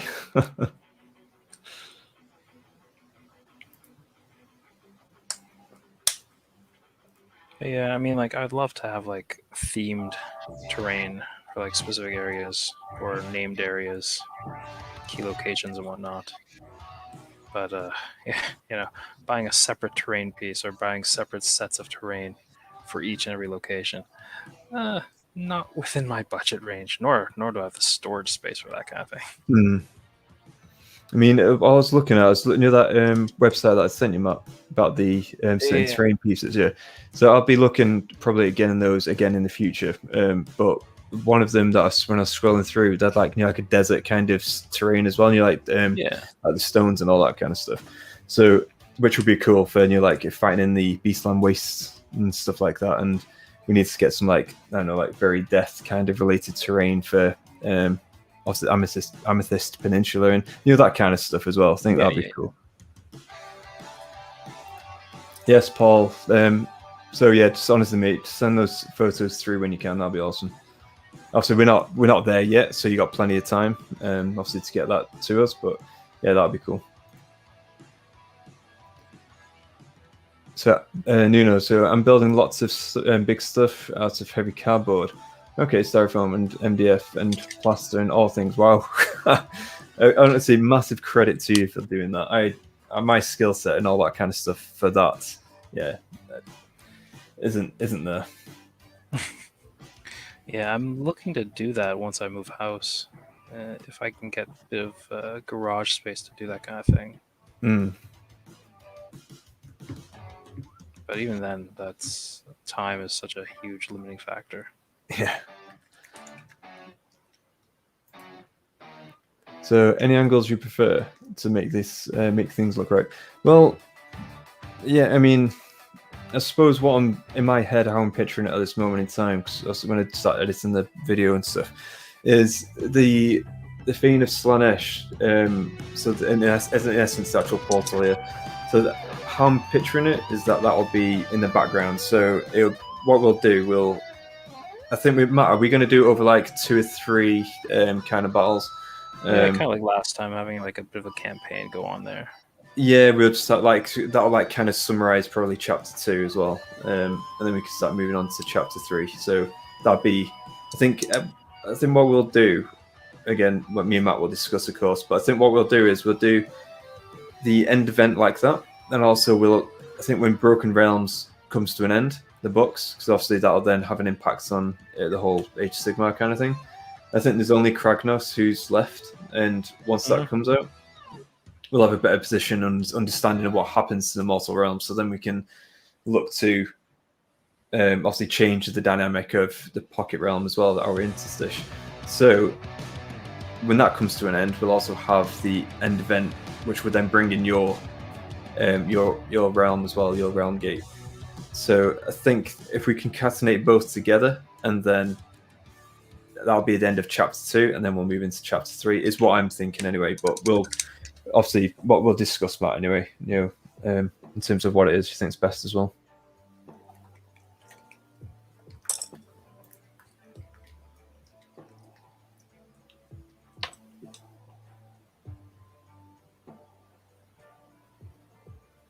So I found that my GM chops are showing because I'm enjoying building and painting terrain more. That's cool. Being a games master is awesome. And me and Matt, obviously, we both have been D&D kind of games masters as well, and it is cool. I just love creating that world and having people explore it and all that kind of stuff as well. It's cool. Obviously, Matt, obviously you can attest to that. I mean, that's what we do. That's why we do what we're doing here. Yeah. A table well laid out completely changed the feel of playing. No, for sure. I 100% get that. And it's something that, again, what me and Matt were saying there was very much something we'd love to do.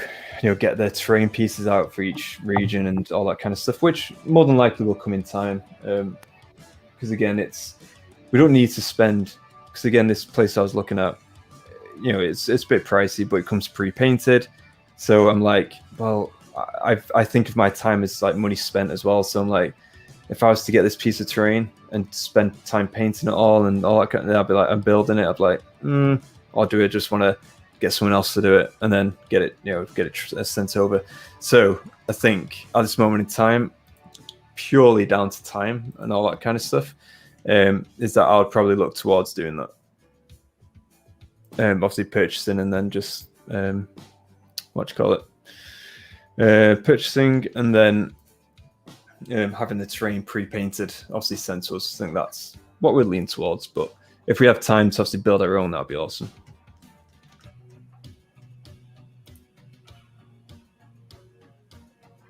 Oh yeah, for sure, Paul will do.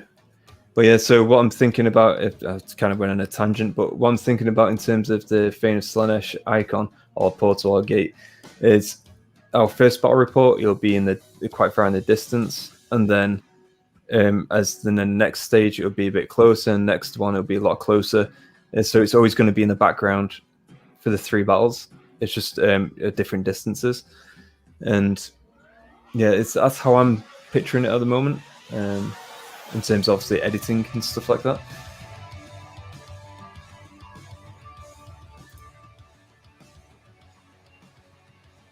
Yeah, there's one more book, I think, Kragnos. I think that's the final book for Broken Realms.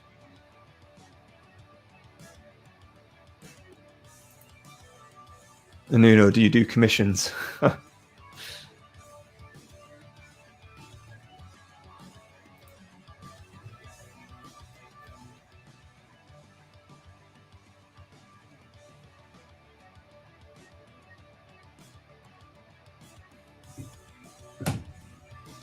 Yeah, Matt, you're talking before about if I knew what stuff painting, I'll give it you and stuff. That's just like giving money to the enemy though to reinforce his troops.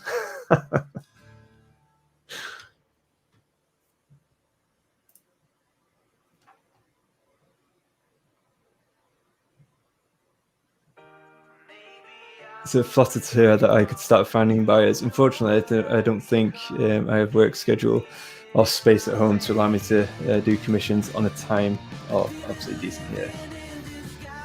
No, I can understand that. But if you do start that up, let us know. That'd be pretty cool.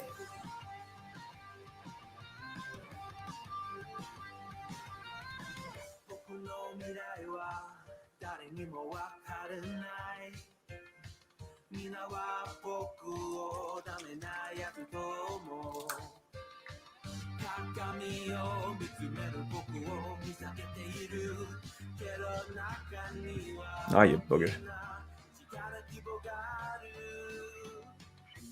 Maybe I'm a little young, but you don't know what I've become.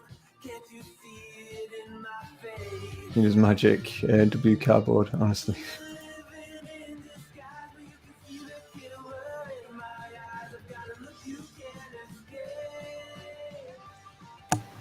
Who does magic with cardboard now?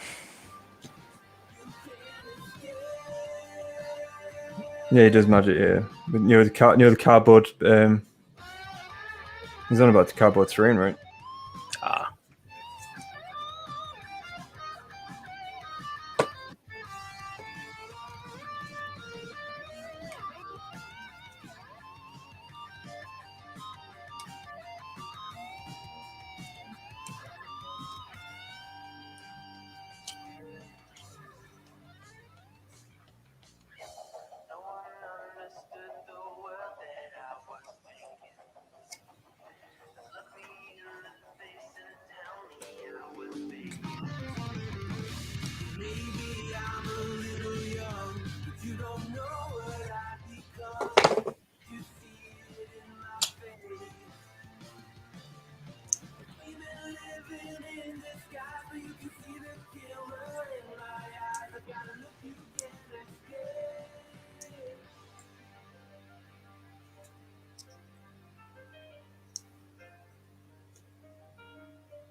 Alejandro, welcome back to the chat.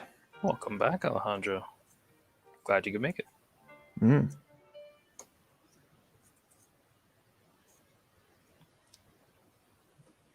We are still going strong, I like to say. Maybe wavering a little bit now, but It's getting close to midnight now, isn't it? oh, it's gone past now. It's quarter past 12. Right. Explains some of the fatigue. Yes. Well, I finished off my one character, so that's decent progress for a day. Oh yeah, and I've pretty much about 50% of the giant done. Nice.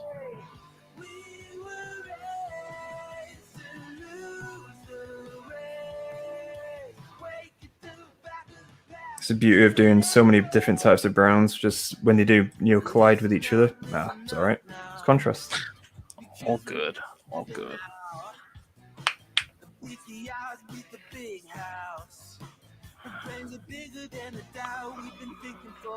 Okay.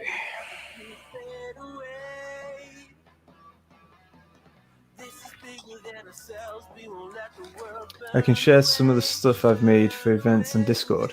It's cheap and not super detailed or amazing, but it's thematically fills the table well for anyone who just needs those specific pieces. That's pretty cool. I like that. Just obviously state what kind of materials you used and like a little guide or whatever. That'd be awesome. Yeah, it would. Just because I'd love to make terrain, but I just don't know where to start sometimes.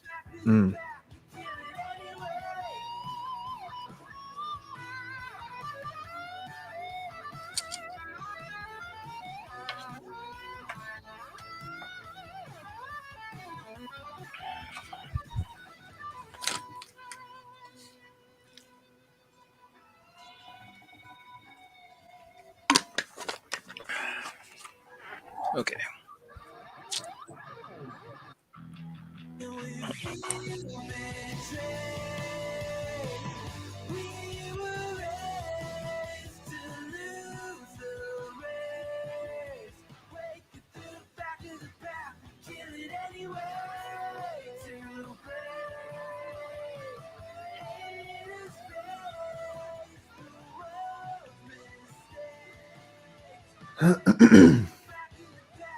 All right.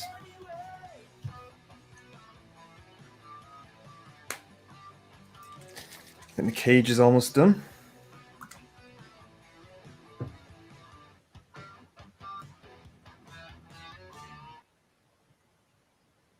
Come on, you giant.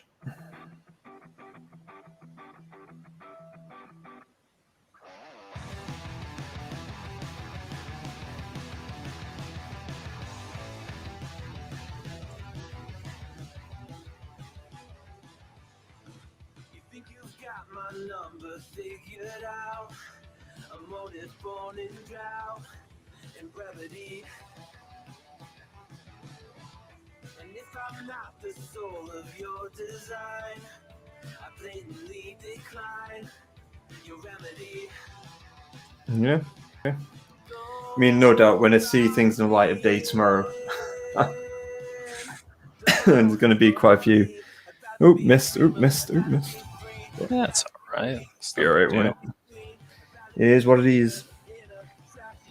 Yeah, I mean, especially with contrast paint, sometimes I find that like after you wait a little while, the colors the paint kind of separates a little bit. Oh yeah, oh, yeah. There's always spots that you miss, or not that you miss, but like spots that reveal. Afterwards. Revealed, yeah. No, for sure. Kind of annoying, but whatever. It's not a big deal to just cover it up. Yeah, because it is only like little dots here and there. Exactly.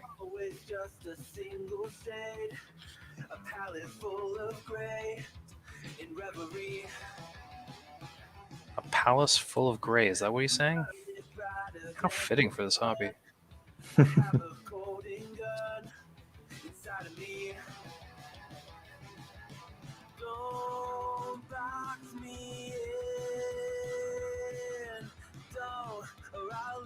I'd rather be a dreamer, I'd rather be free, I'd rather be a leader, I'd rather be a queen, I'd rather okay. be a singer in a trashy cover. I think just onto the barrel.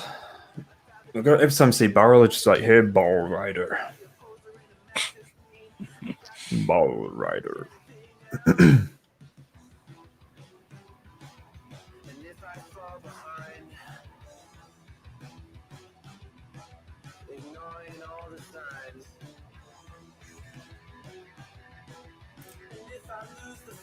No, missed quite a bit of that. So, is a Chaos Lord on Krogadrak, or whatever that beastie's called, a bridge too far for the Lord on Boob Snake model?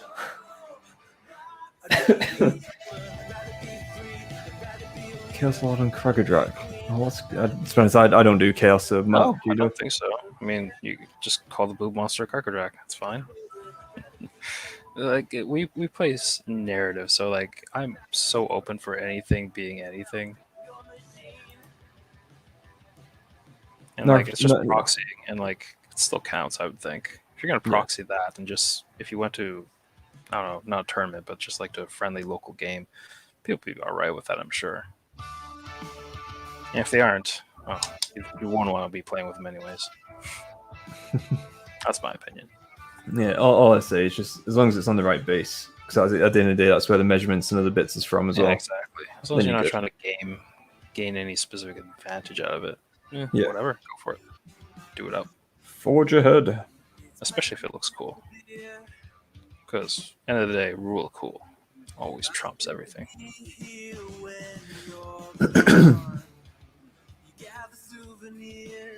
So narrative events benefits a lot from having evocative tables.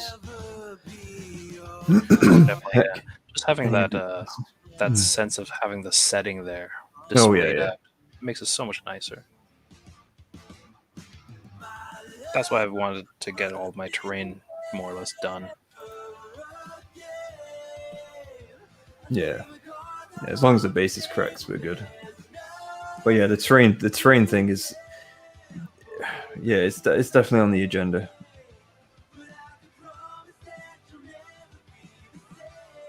It's like the bat reps that we do, because at the moment, obviously, we've got a lot of GW terrain, but we're not, close to just GW terrain. So we'll be looking around, no doubt, or as Matt said, potentially, if time permitting and all that jazz, creating our own as well. But I have been looking at third parties as well, just to see what other terrain kits that I can look to potentially get ideally pre-painted, in my opinion. But that's like the best case scenario. Pre-painted or not painted, it's not that bad. Generally, terrain's pretty quick, I think. Yeah, it's just as long as it looks nice. Yeah.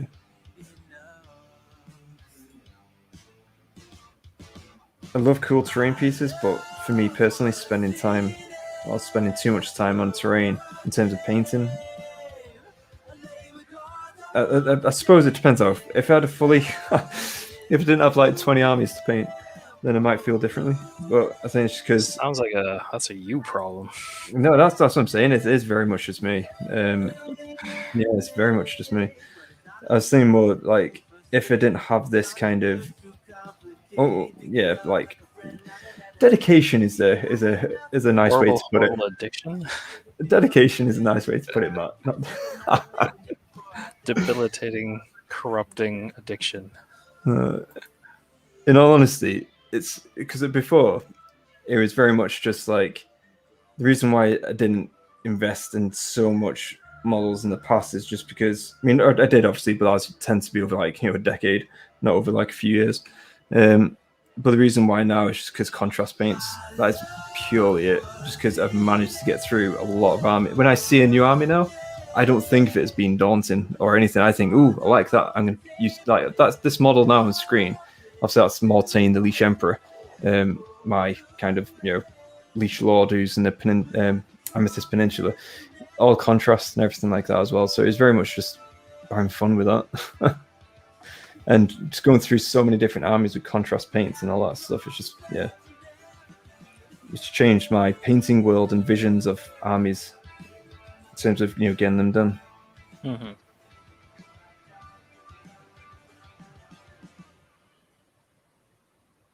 So ogres obviously are an exception because obviously they're quite an elite army, but I've painted my ogres pretty quickly, I'd reckon. Yeah, I'd say so.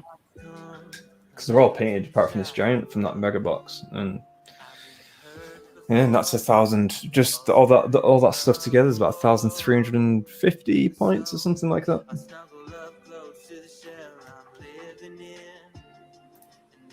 So I support Matt's self-selection procedure to filter out who you want to play. Yeah. We're going back to what we were saying before, Matt. Definitely. Certain players, yeah, of course. No, I get that fully. It's also a bit daunting, right? Because if you're not playing against people that you agree with or people that that can let you have fun, again, not worth playing against. Yeah, no, for sure. So it's also a bit daunting for people starting out doing more terrain, especially with all the amazing work from hobbyists out there, which is true. I do get that. But I think we need to let go and just do it and stop comparing ourselves. 100%. It's your hobby, your love, your passion. If you choose the army that you love, forget metalists, all that jazz. You choose the army that you love, and then paint them, models, all that stuff, and just have fun. End of the day, it's a game, right? So let's just have fun playing it.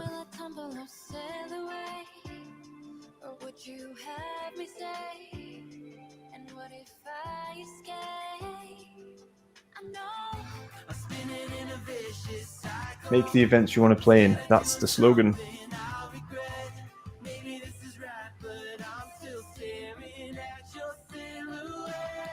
Yeah.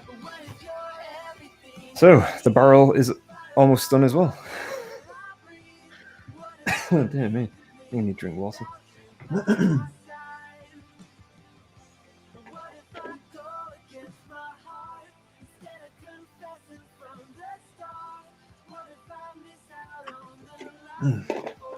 Oh, that is some good stuff. Right.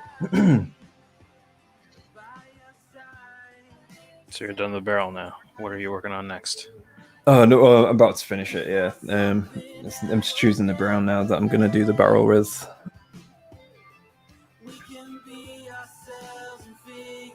Might go with dark brown. I've gone with everything else with wildwood brown, so I might as well finish off that as well with wildwood brown because I've done the cage like that. I've done the staff kind of weapon too. So let's go with that. What if I'm incomplete without you by my side? And what if I go against my heart instead of confessing from the start? What if I miss out? So great advice from Stephen Herner, who runs the Great Holy Wars, Holy Havoc in the Midwest. I'm assuming you're going back to this comment here, make the event you want to play in slogan. Nuno. I'm assuming that's what you mean from that. But yeah, you're right. You are right, indeed.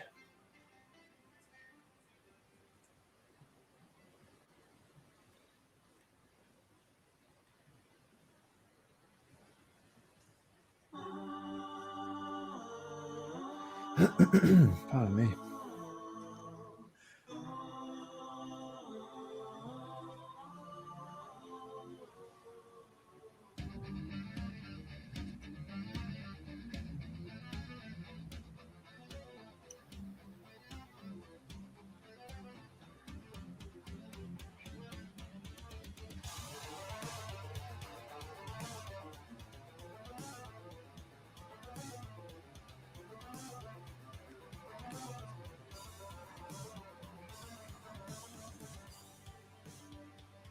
Oh, so many tight angles. So many Titan balls? Is that what you said? Tight angles, Matthew. Titan balls. Okay, right. Yes, those giant balls. Giant balls, man. So distracting. I'm gonna run, but it sounds like it's late for you guys to have fun. Yeah, no, thank you very much, Paul, for stopping by, and thank you everyone in chat as well. Obviously for stopping by and joining us, doing our hobby, and hopefully you've been doing yours too. If not, hopefully you've enjoyed it. I always hope that we inspire people to get picking up their paintbrushes or writing some lore or whatever else. Yeah. 100%.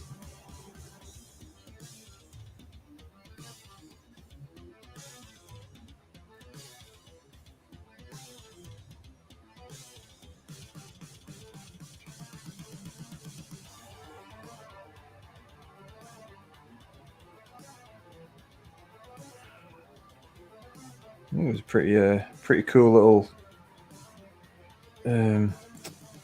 like metal icon on this barrel. Metal icon. Mm. What's the icon of? It's like a phoenix. Cool. Just steal some like elven wine or something. Is that what Yeah, probably. Like that. I like that very much.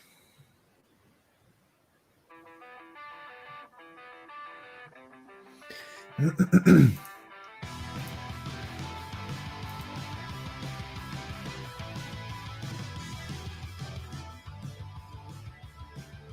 I was going to say Nuno as well. We'll reach out when we look, because the thing is, I was streaming.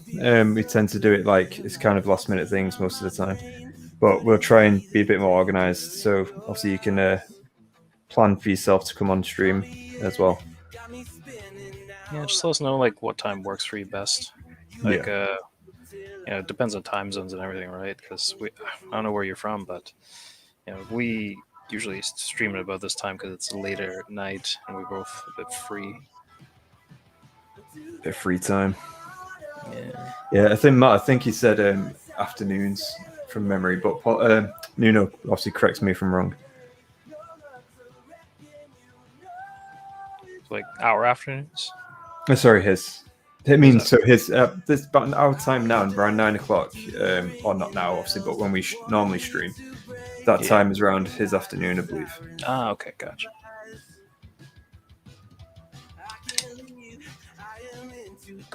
Ooh, I thought I touched some skin. I was terrified, I tell you. Terrified.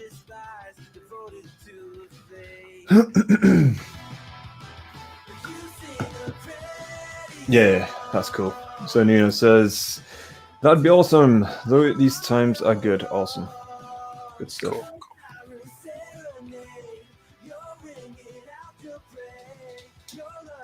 I mean, to be fair, technically I could probably be streaming like most days, just because it's what I usually do at the end of the day.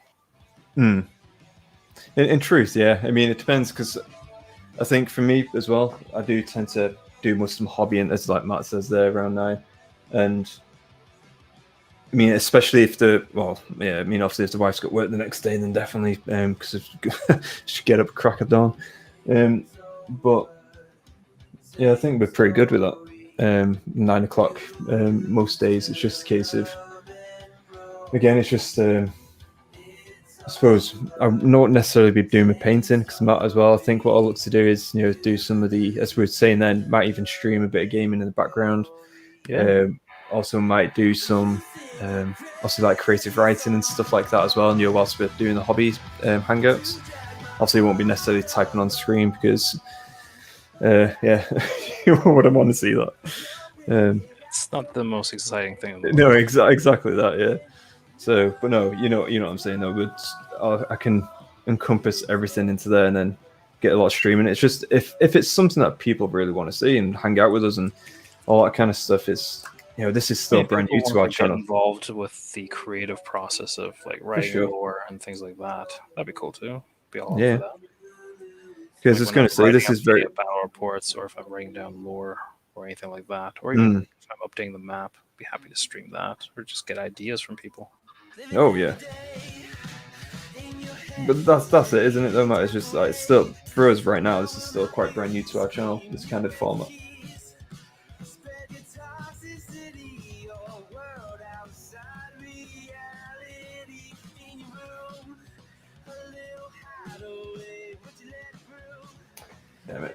Damn it.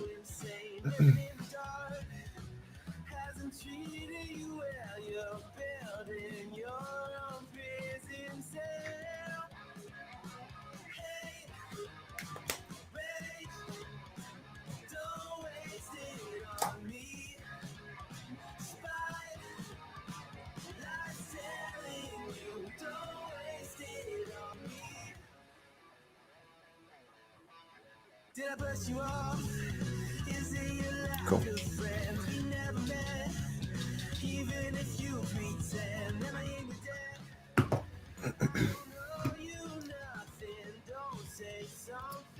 Then the barrel's almost done. Just needs to do the icon, and that's the barrel done, which is going to be pretty cool.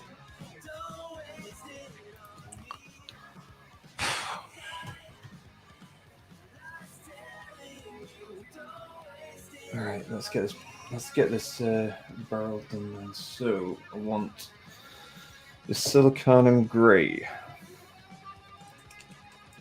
No, I want to jazz it up a bit. Let's go with jazz it up a bit. Yeah. Not sure how this is going to look, but let's go for it. I'm using a bit of a wee bit of yellow.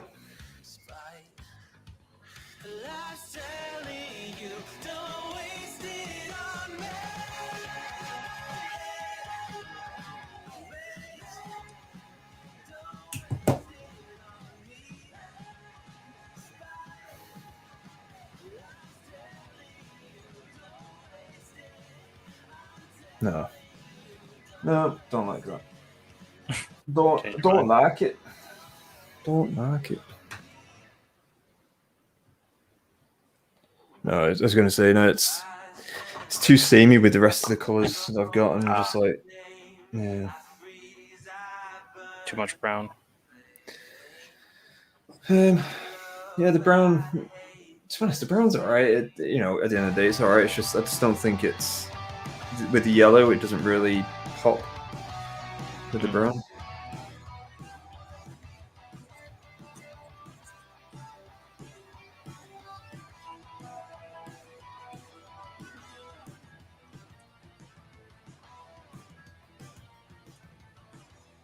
It's on my face, I cannot hide from the mistake my parents made. I'm never moving on. Okay. Not made from Leave that to dry. Oh, in fact, yeah, silicon grey. Let's do the statue down here. Oh, need to cover it up a bit. Polarized inherent pain, pumping through my veins. Eyes in flames, call my name. I breathe, I burn, I bleed. I love, I hate the safe I'm breaking Cool. out of me. I only feel fire. But is it Alright, so the scales. fight against It's got like a scale, like, you know, armor on his forearm. Mhm. So I might do like a red color for that. I will break the chain. Like a I scale might do, kind of thing? yeah, I might do like a red, like fiery kind of theme. So like mixture of yellows, reds, and oranges, kind of on each scale, just to make it kind of like a salamander. Oh, that'd be cool. Yeah. I love, I hate the sea. So let's do it all yellow undertone, and then let's go over it with oranges and reds after.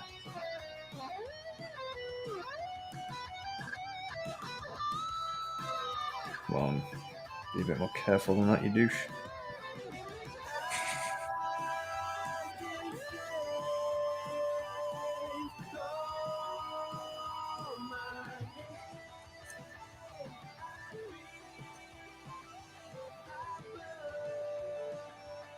Tell you what, painting a Seraphon army with contrast would be pretty easy. Potentially, because I mean, like, depending on, I mean, they're like 90% skin, aren't they? Yeah, I'm I mean, just depends on if just you want doing to this. do fun scales or anything. That's it. I mean, I'm just doing it now on this thing, and I'm like, oh, it actually goes in really well. Is that a new army I hear on the horizon? No. I do love one model from that range, which is the Slam Age Priest, but yeah. I'm just not a fan of the others, really. Still, I don't run the good, but yeah, this haven't really called out to me. I feel like they could make some better ones for sure. It's like the Cold One Knights. I'm like, ugh. I'm not a fan of those ones. Yeah, the Seraphon model line is pretty dated. I mean, most of it's still from the old world, isn't it? Yeah, it is, yeah. It's true. I mean, like, if they would update it a little bit, I think that would get a lot of people interested. Yeah, no, for sure. I mean, look at Lord Croak. If you look at Lord Croak, Yeah, no, that's so nice looking. It's epic. And then you look at the, I think they call them salamanders, right? With the ones that thing here. And the salamander ones, I'm like, obviously, I think they're still metal, of course, but yeah, and Cold One, the Cold One Knights as well, where the actual Cold Ones look quite depressed. And it's like, compared to the Dark, again, we're going fantasy here, but compared to the Dark Elf ones, it's like chalk and cheese, I tell you.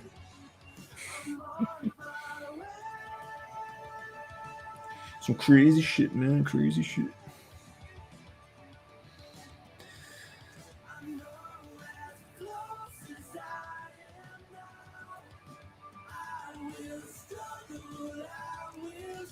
Yeah, I'm pretty happy with that.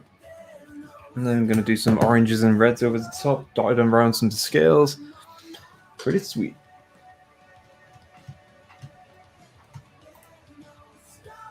Alright, I'm going to finish the skin on this one model. I think I'm going to call it a night. Yeah, no, same. That's good shout. The more wrinkly and crinkly detailed, the better for contrast, for sure. Oh, definitely, yes. That's why I'm doing on these untamed beasts. The first lesson I learned with those paints, I thought no flat surfaces. Well, speaking of flat surfaces, I've just done this giant skin in contrast. No, you can see that well. It's alright, I think. Yeah, no, to be honest, it's thinned it down, of course, and then did a bit of a wash over it. But yeah, he's I think the key thing with contrast, if you're doing like large flat surfaces, is you have to thin it quite a bit. Yeah. Because otherwise it gets splotchy really quickly. But if you thin it down properly enough, then it goes over quite smoothly, and then you just add another layer if need be, if you want it darker.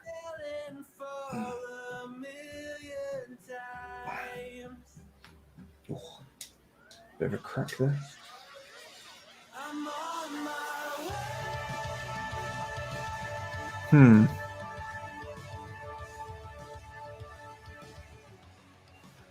Yeah, it's coming along quite nicely, this giant, though. It's been, I'll tell you what, probably about another 2 hours and it would be done.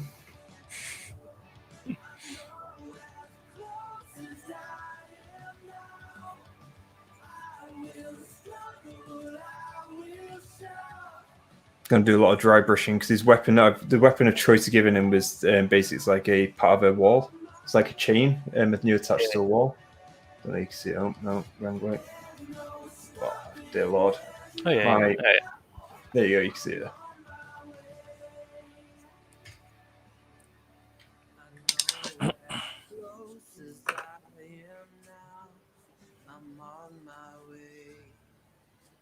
No, I was going to say, to be honest, it's a learning curve for sure. I mean, when I touched on contrast paints with skin, was the first time was with my ogres, and I've learned a lot from that, massively so.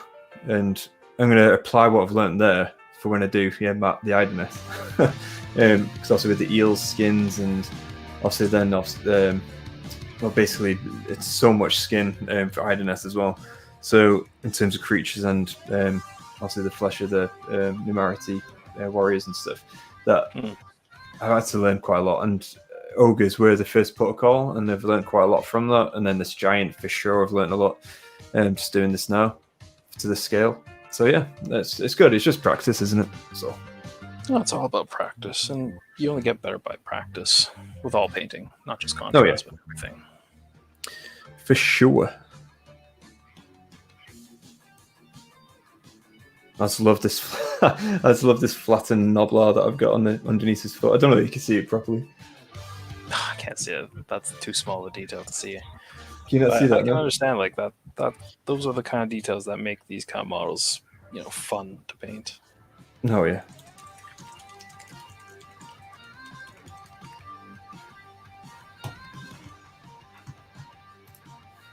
So I need to heed the two thin coats lessons better. Well, in all honesty, with this one, I did obviously one thin coat on the giant, on the Man Crusher, and then I just applied Reichland shade over it, and again did that very light as well. Yeah, and I think it looks alright. Well, I'm happy with it anyway. And in the end, that's all that matters, as long as you're happy with the end result.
Oh wow, kind of surprised. We kind of jumped up in subscribers quite a bit recently, up to 758 now. No, yeah, I've been working my magic. Working your magic, dark arts. Yeah, I've been working with magic, i.e. networking, talking to people. Hey guys. So glad you do, because I'm terrible. Too Well, I'm not. introverted. Don't throw myself out there very often. Or ever.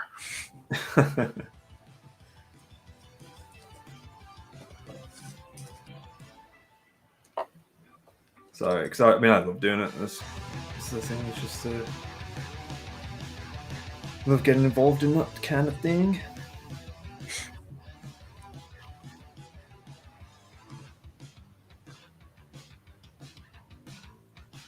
Cool. Obviously, I need to. In all honesty, what I will do towards the end is a bit of dry brushing as well for the stonework and the chains as well. But Yeah. I mean, anything like stone or terrain bit looking, like dry brushing just makes everything look better. yeah, it makes it pop, doesn't it? Yeah. I mean, most of the terrain bits I've done is a mixture of contrast and dry brushing, really. Like 90% of it. Yeah. And in all honesty, that's exactly what I'll be doing with the, the terrain pieces I've got from yourself from Catacombs. So the what the hell do you call it? The assassin or the dark elves or whatever they call them Yeah, these the days. shadow, Yeah, shadow stalkers, I think they're called. shadow stalkers. Yeah, I'm going to use those, but I'm going to convert them into also my Ideneth kind of theme as well. So. Okay. So yeah, I want to try and make a few cool hero conversions with that. That'd be cool. Mm. Are going to be like custom heroes, like from the what's that thing called, Anvil of Apotheosis, or is it going to be like heroes, like Ideneth heroes specifically? I may use the Anvil of Apotheosis. I'm not too sure because again, I don't mind doing it. But then I might just have a look to see how they play as well and see. Because to be honest, it's still in my head in terms of how I'm going to go about it. But I do see it probably just using standard heroes. But having said that, we'll see. We'll see. Your choice. And like I've said it before, and I'll say it again. If you ever want to use make heroes that aren't just in the standard Anvil of Apotheosis, maybe like a cool idea, just go with it. I don't really care. Yeah. Rule of cool. Rule of cool indeed. The secret to narrative gaming success is more marketing. Yeah. Wink, wink, hint, hint. You know. Thanks for obviously doing what you've done as well, hence getting you on the channel as well. All that good stuff.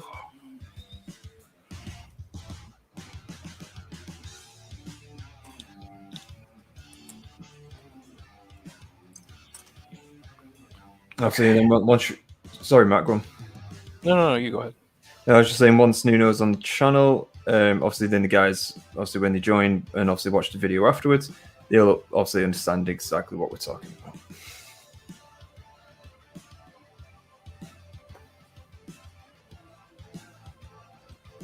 Which will be coming very soon.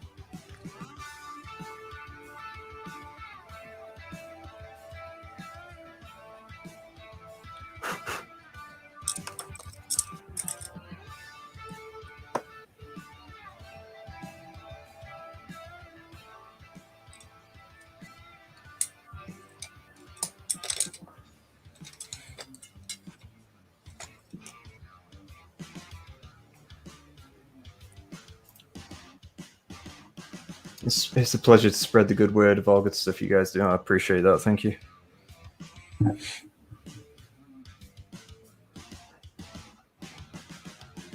It's like when we had that guy on from Sean from All Ages Geek, and yeah, it's obviously nice to get that appreciation for these kind of things, because it's great and fun that we do it, but the more people that get involved, the better, I think. Just because narrative event is all about getting people involved in the narrative.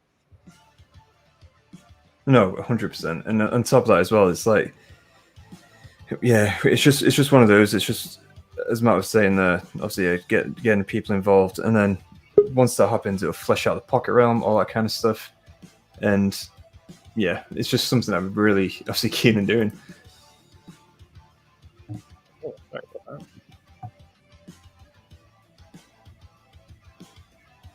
And obviously, I think again the community get a lot of there's a lot of cool things heading the way for sure with our Pocket Realm. Again, for all those, obviously, if you're wondering what it is, just feel free to ask in chat, and we'll obviously answer that. Alternatively, you can check out our Discord as well, and we've got a collaborating Discord with Keegan from The Great Weave. And on top of that, obviously, you can also just check out the channel itself, some intro videos, the battle reports that we do, which are on screen at the moment, all that kind of good stuff.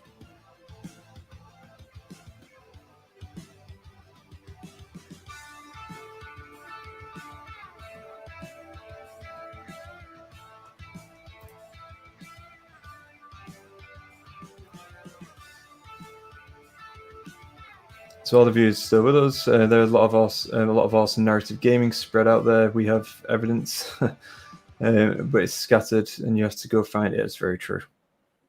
There is a lot of cool content out there.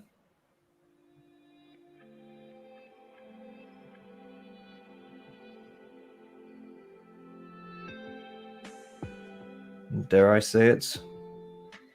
Dice Sagas being one of them.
Right. I think, Matt, I don't know about you, but are you ready to call it?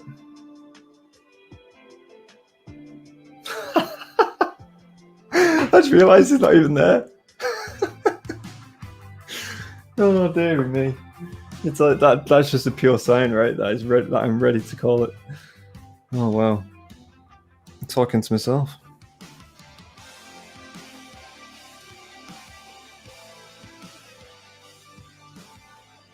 So yeah, progress on the giant. So basically started off with just a bit, wrong way. Started off with a base this morning. All this morning, about 3 hours ago. And now pretty much near almost complete. All that kind of good stuff.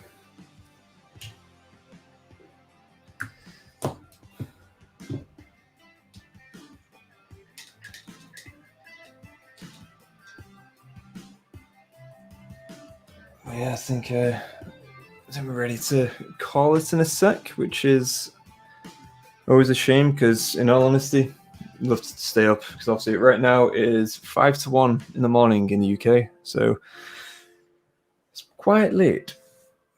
I've got work tomorrow as well, which is always a good thing, right? We all love to work.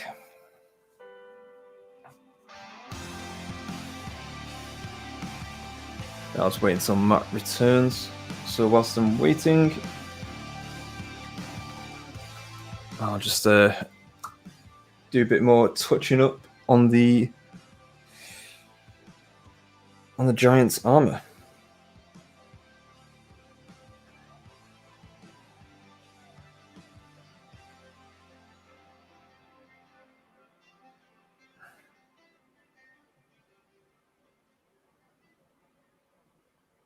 That's actually pretty cool. I've just noticed on the giant's armor, he's got, obviously, of course, he's got the sword, but he's got like shield on his on his forearm, and then just below that, he's got like a breast shield as well, which is pretty cool, or breastplate even. That's really cool. All these little things you just don't notice until you start working on it.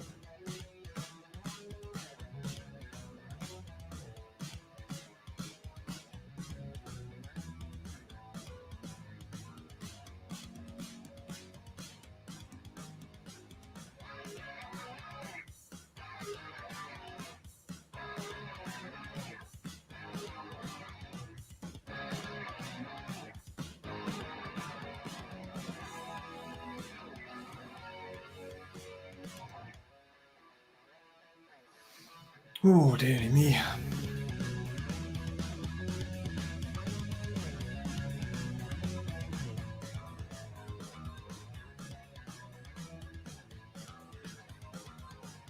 It's great though, doing hobby hangouts and doing stuff like this, chilling with you guys and stuff. It's just awesome.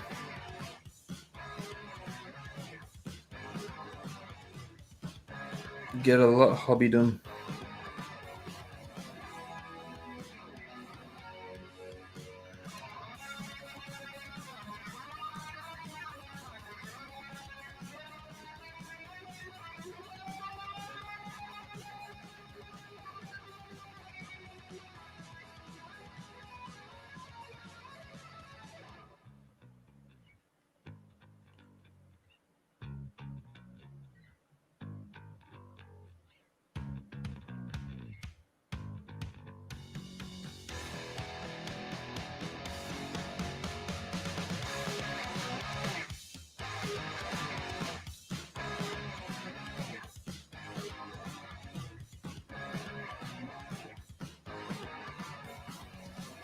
Cool. There's a bit more done there, but I think Matt has clearly, I think he's got, obviously his kid woke up or something. So what I'll do, I'm going to call it, 'cause it is now almost 1 o'clock in the morning and I am tired. All right, so thank you all for stopping by and obviously, sharing our hobby experience with us, and hope you had a good time. Take care and let the dice tell the story.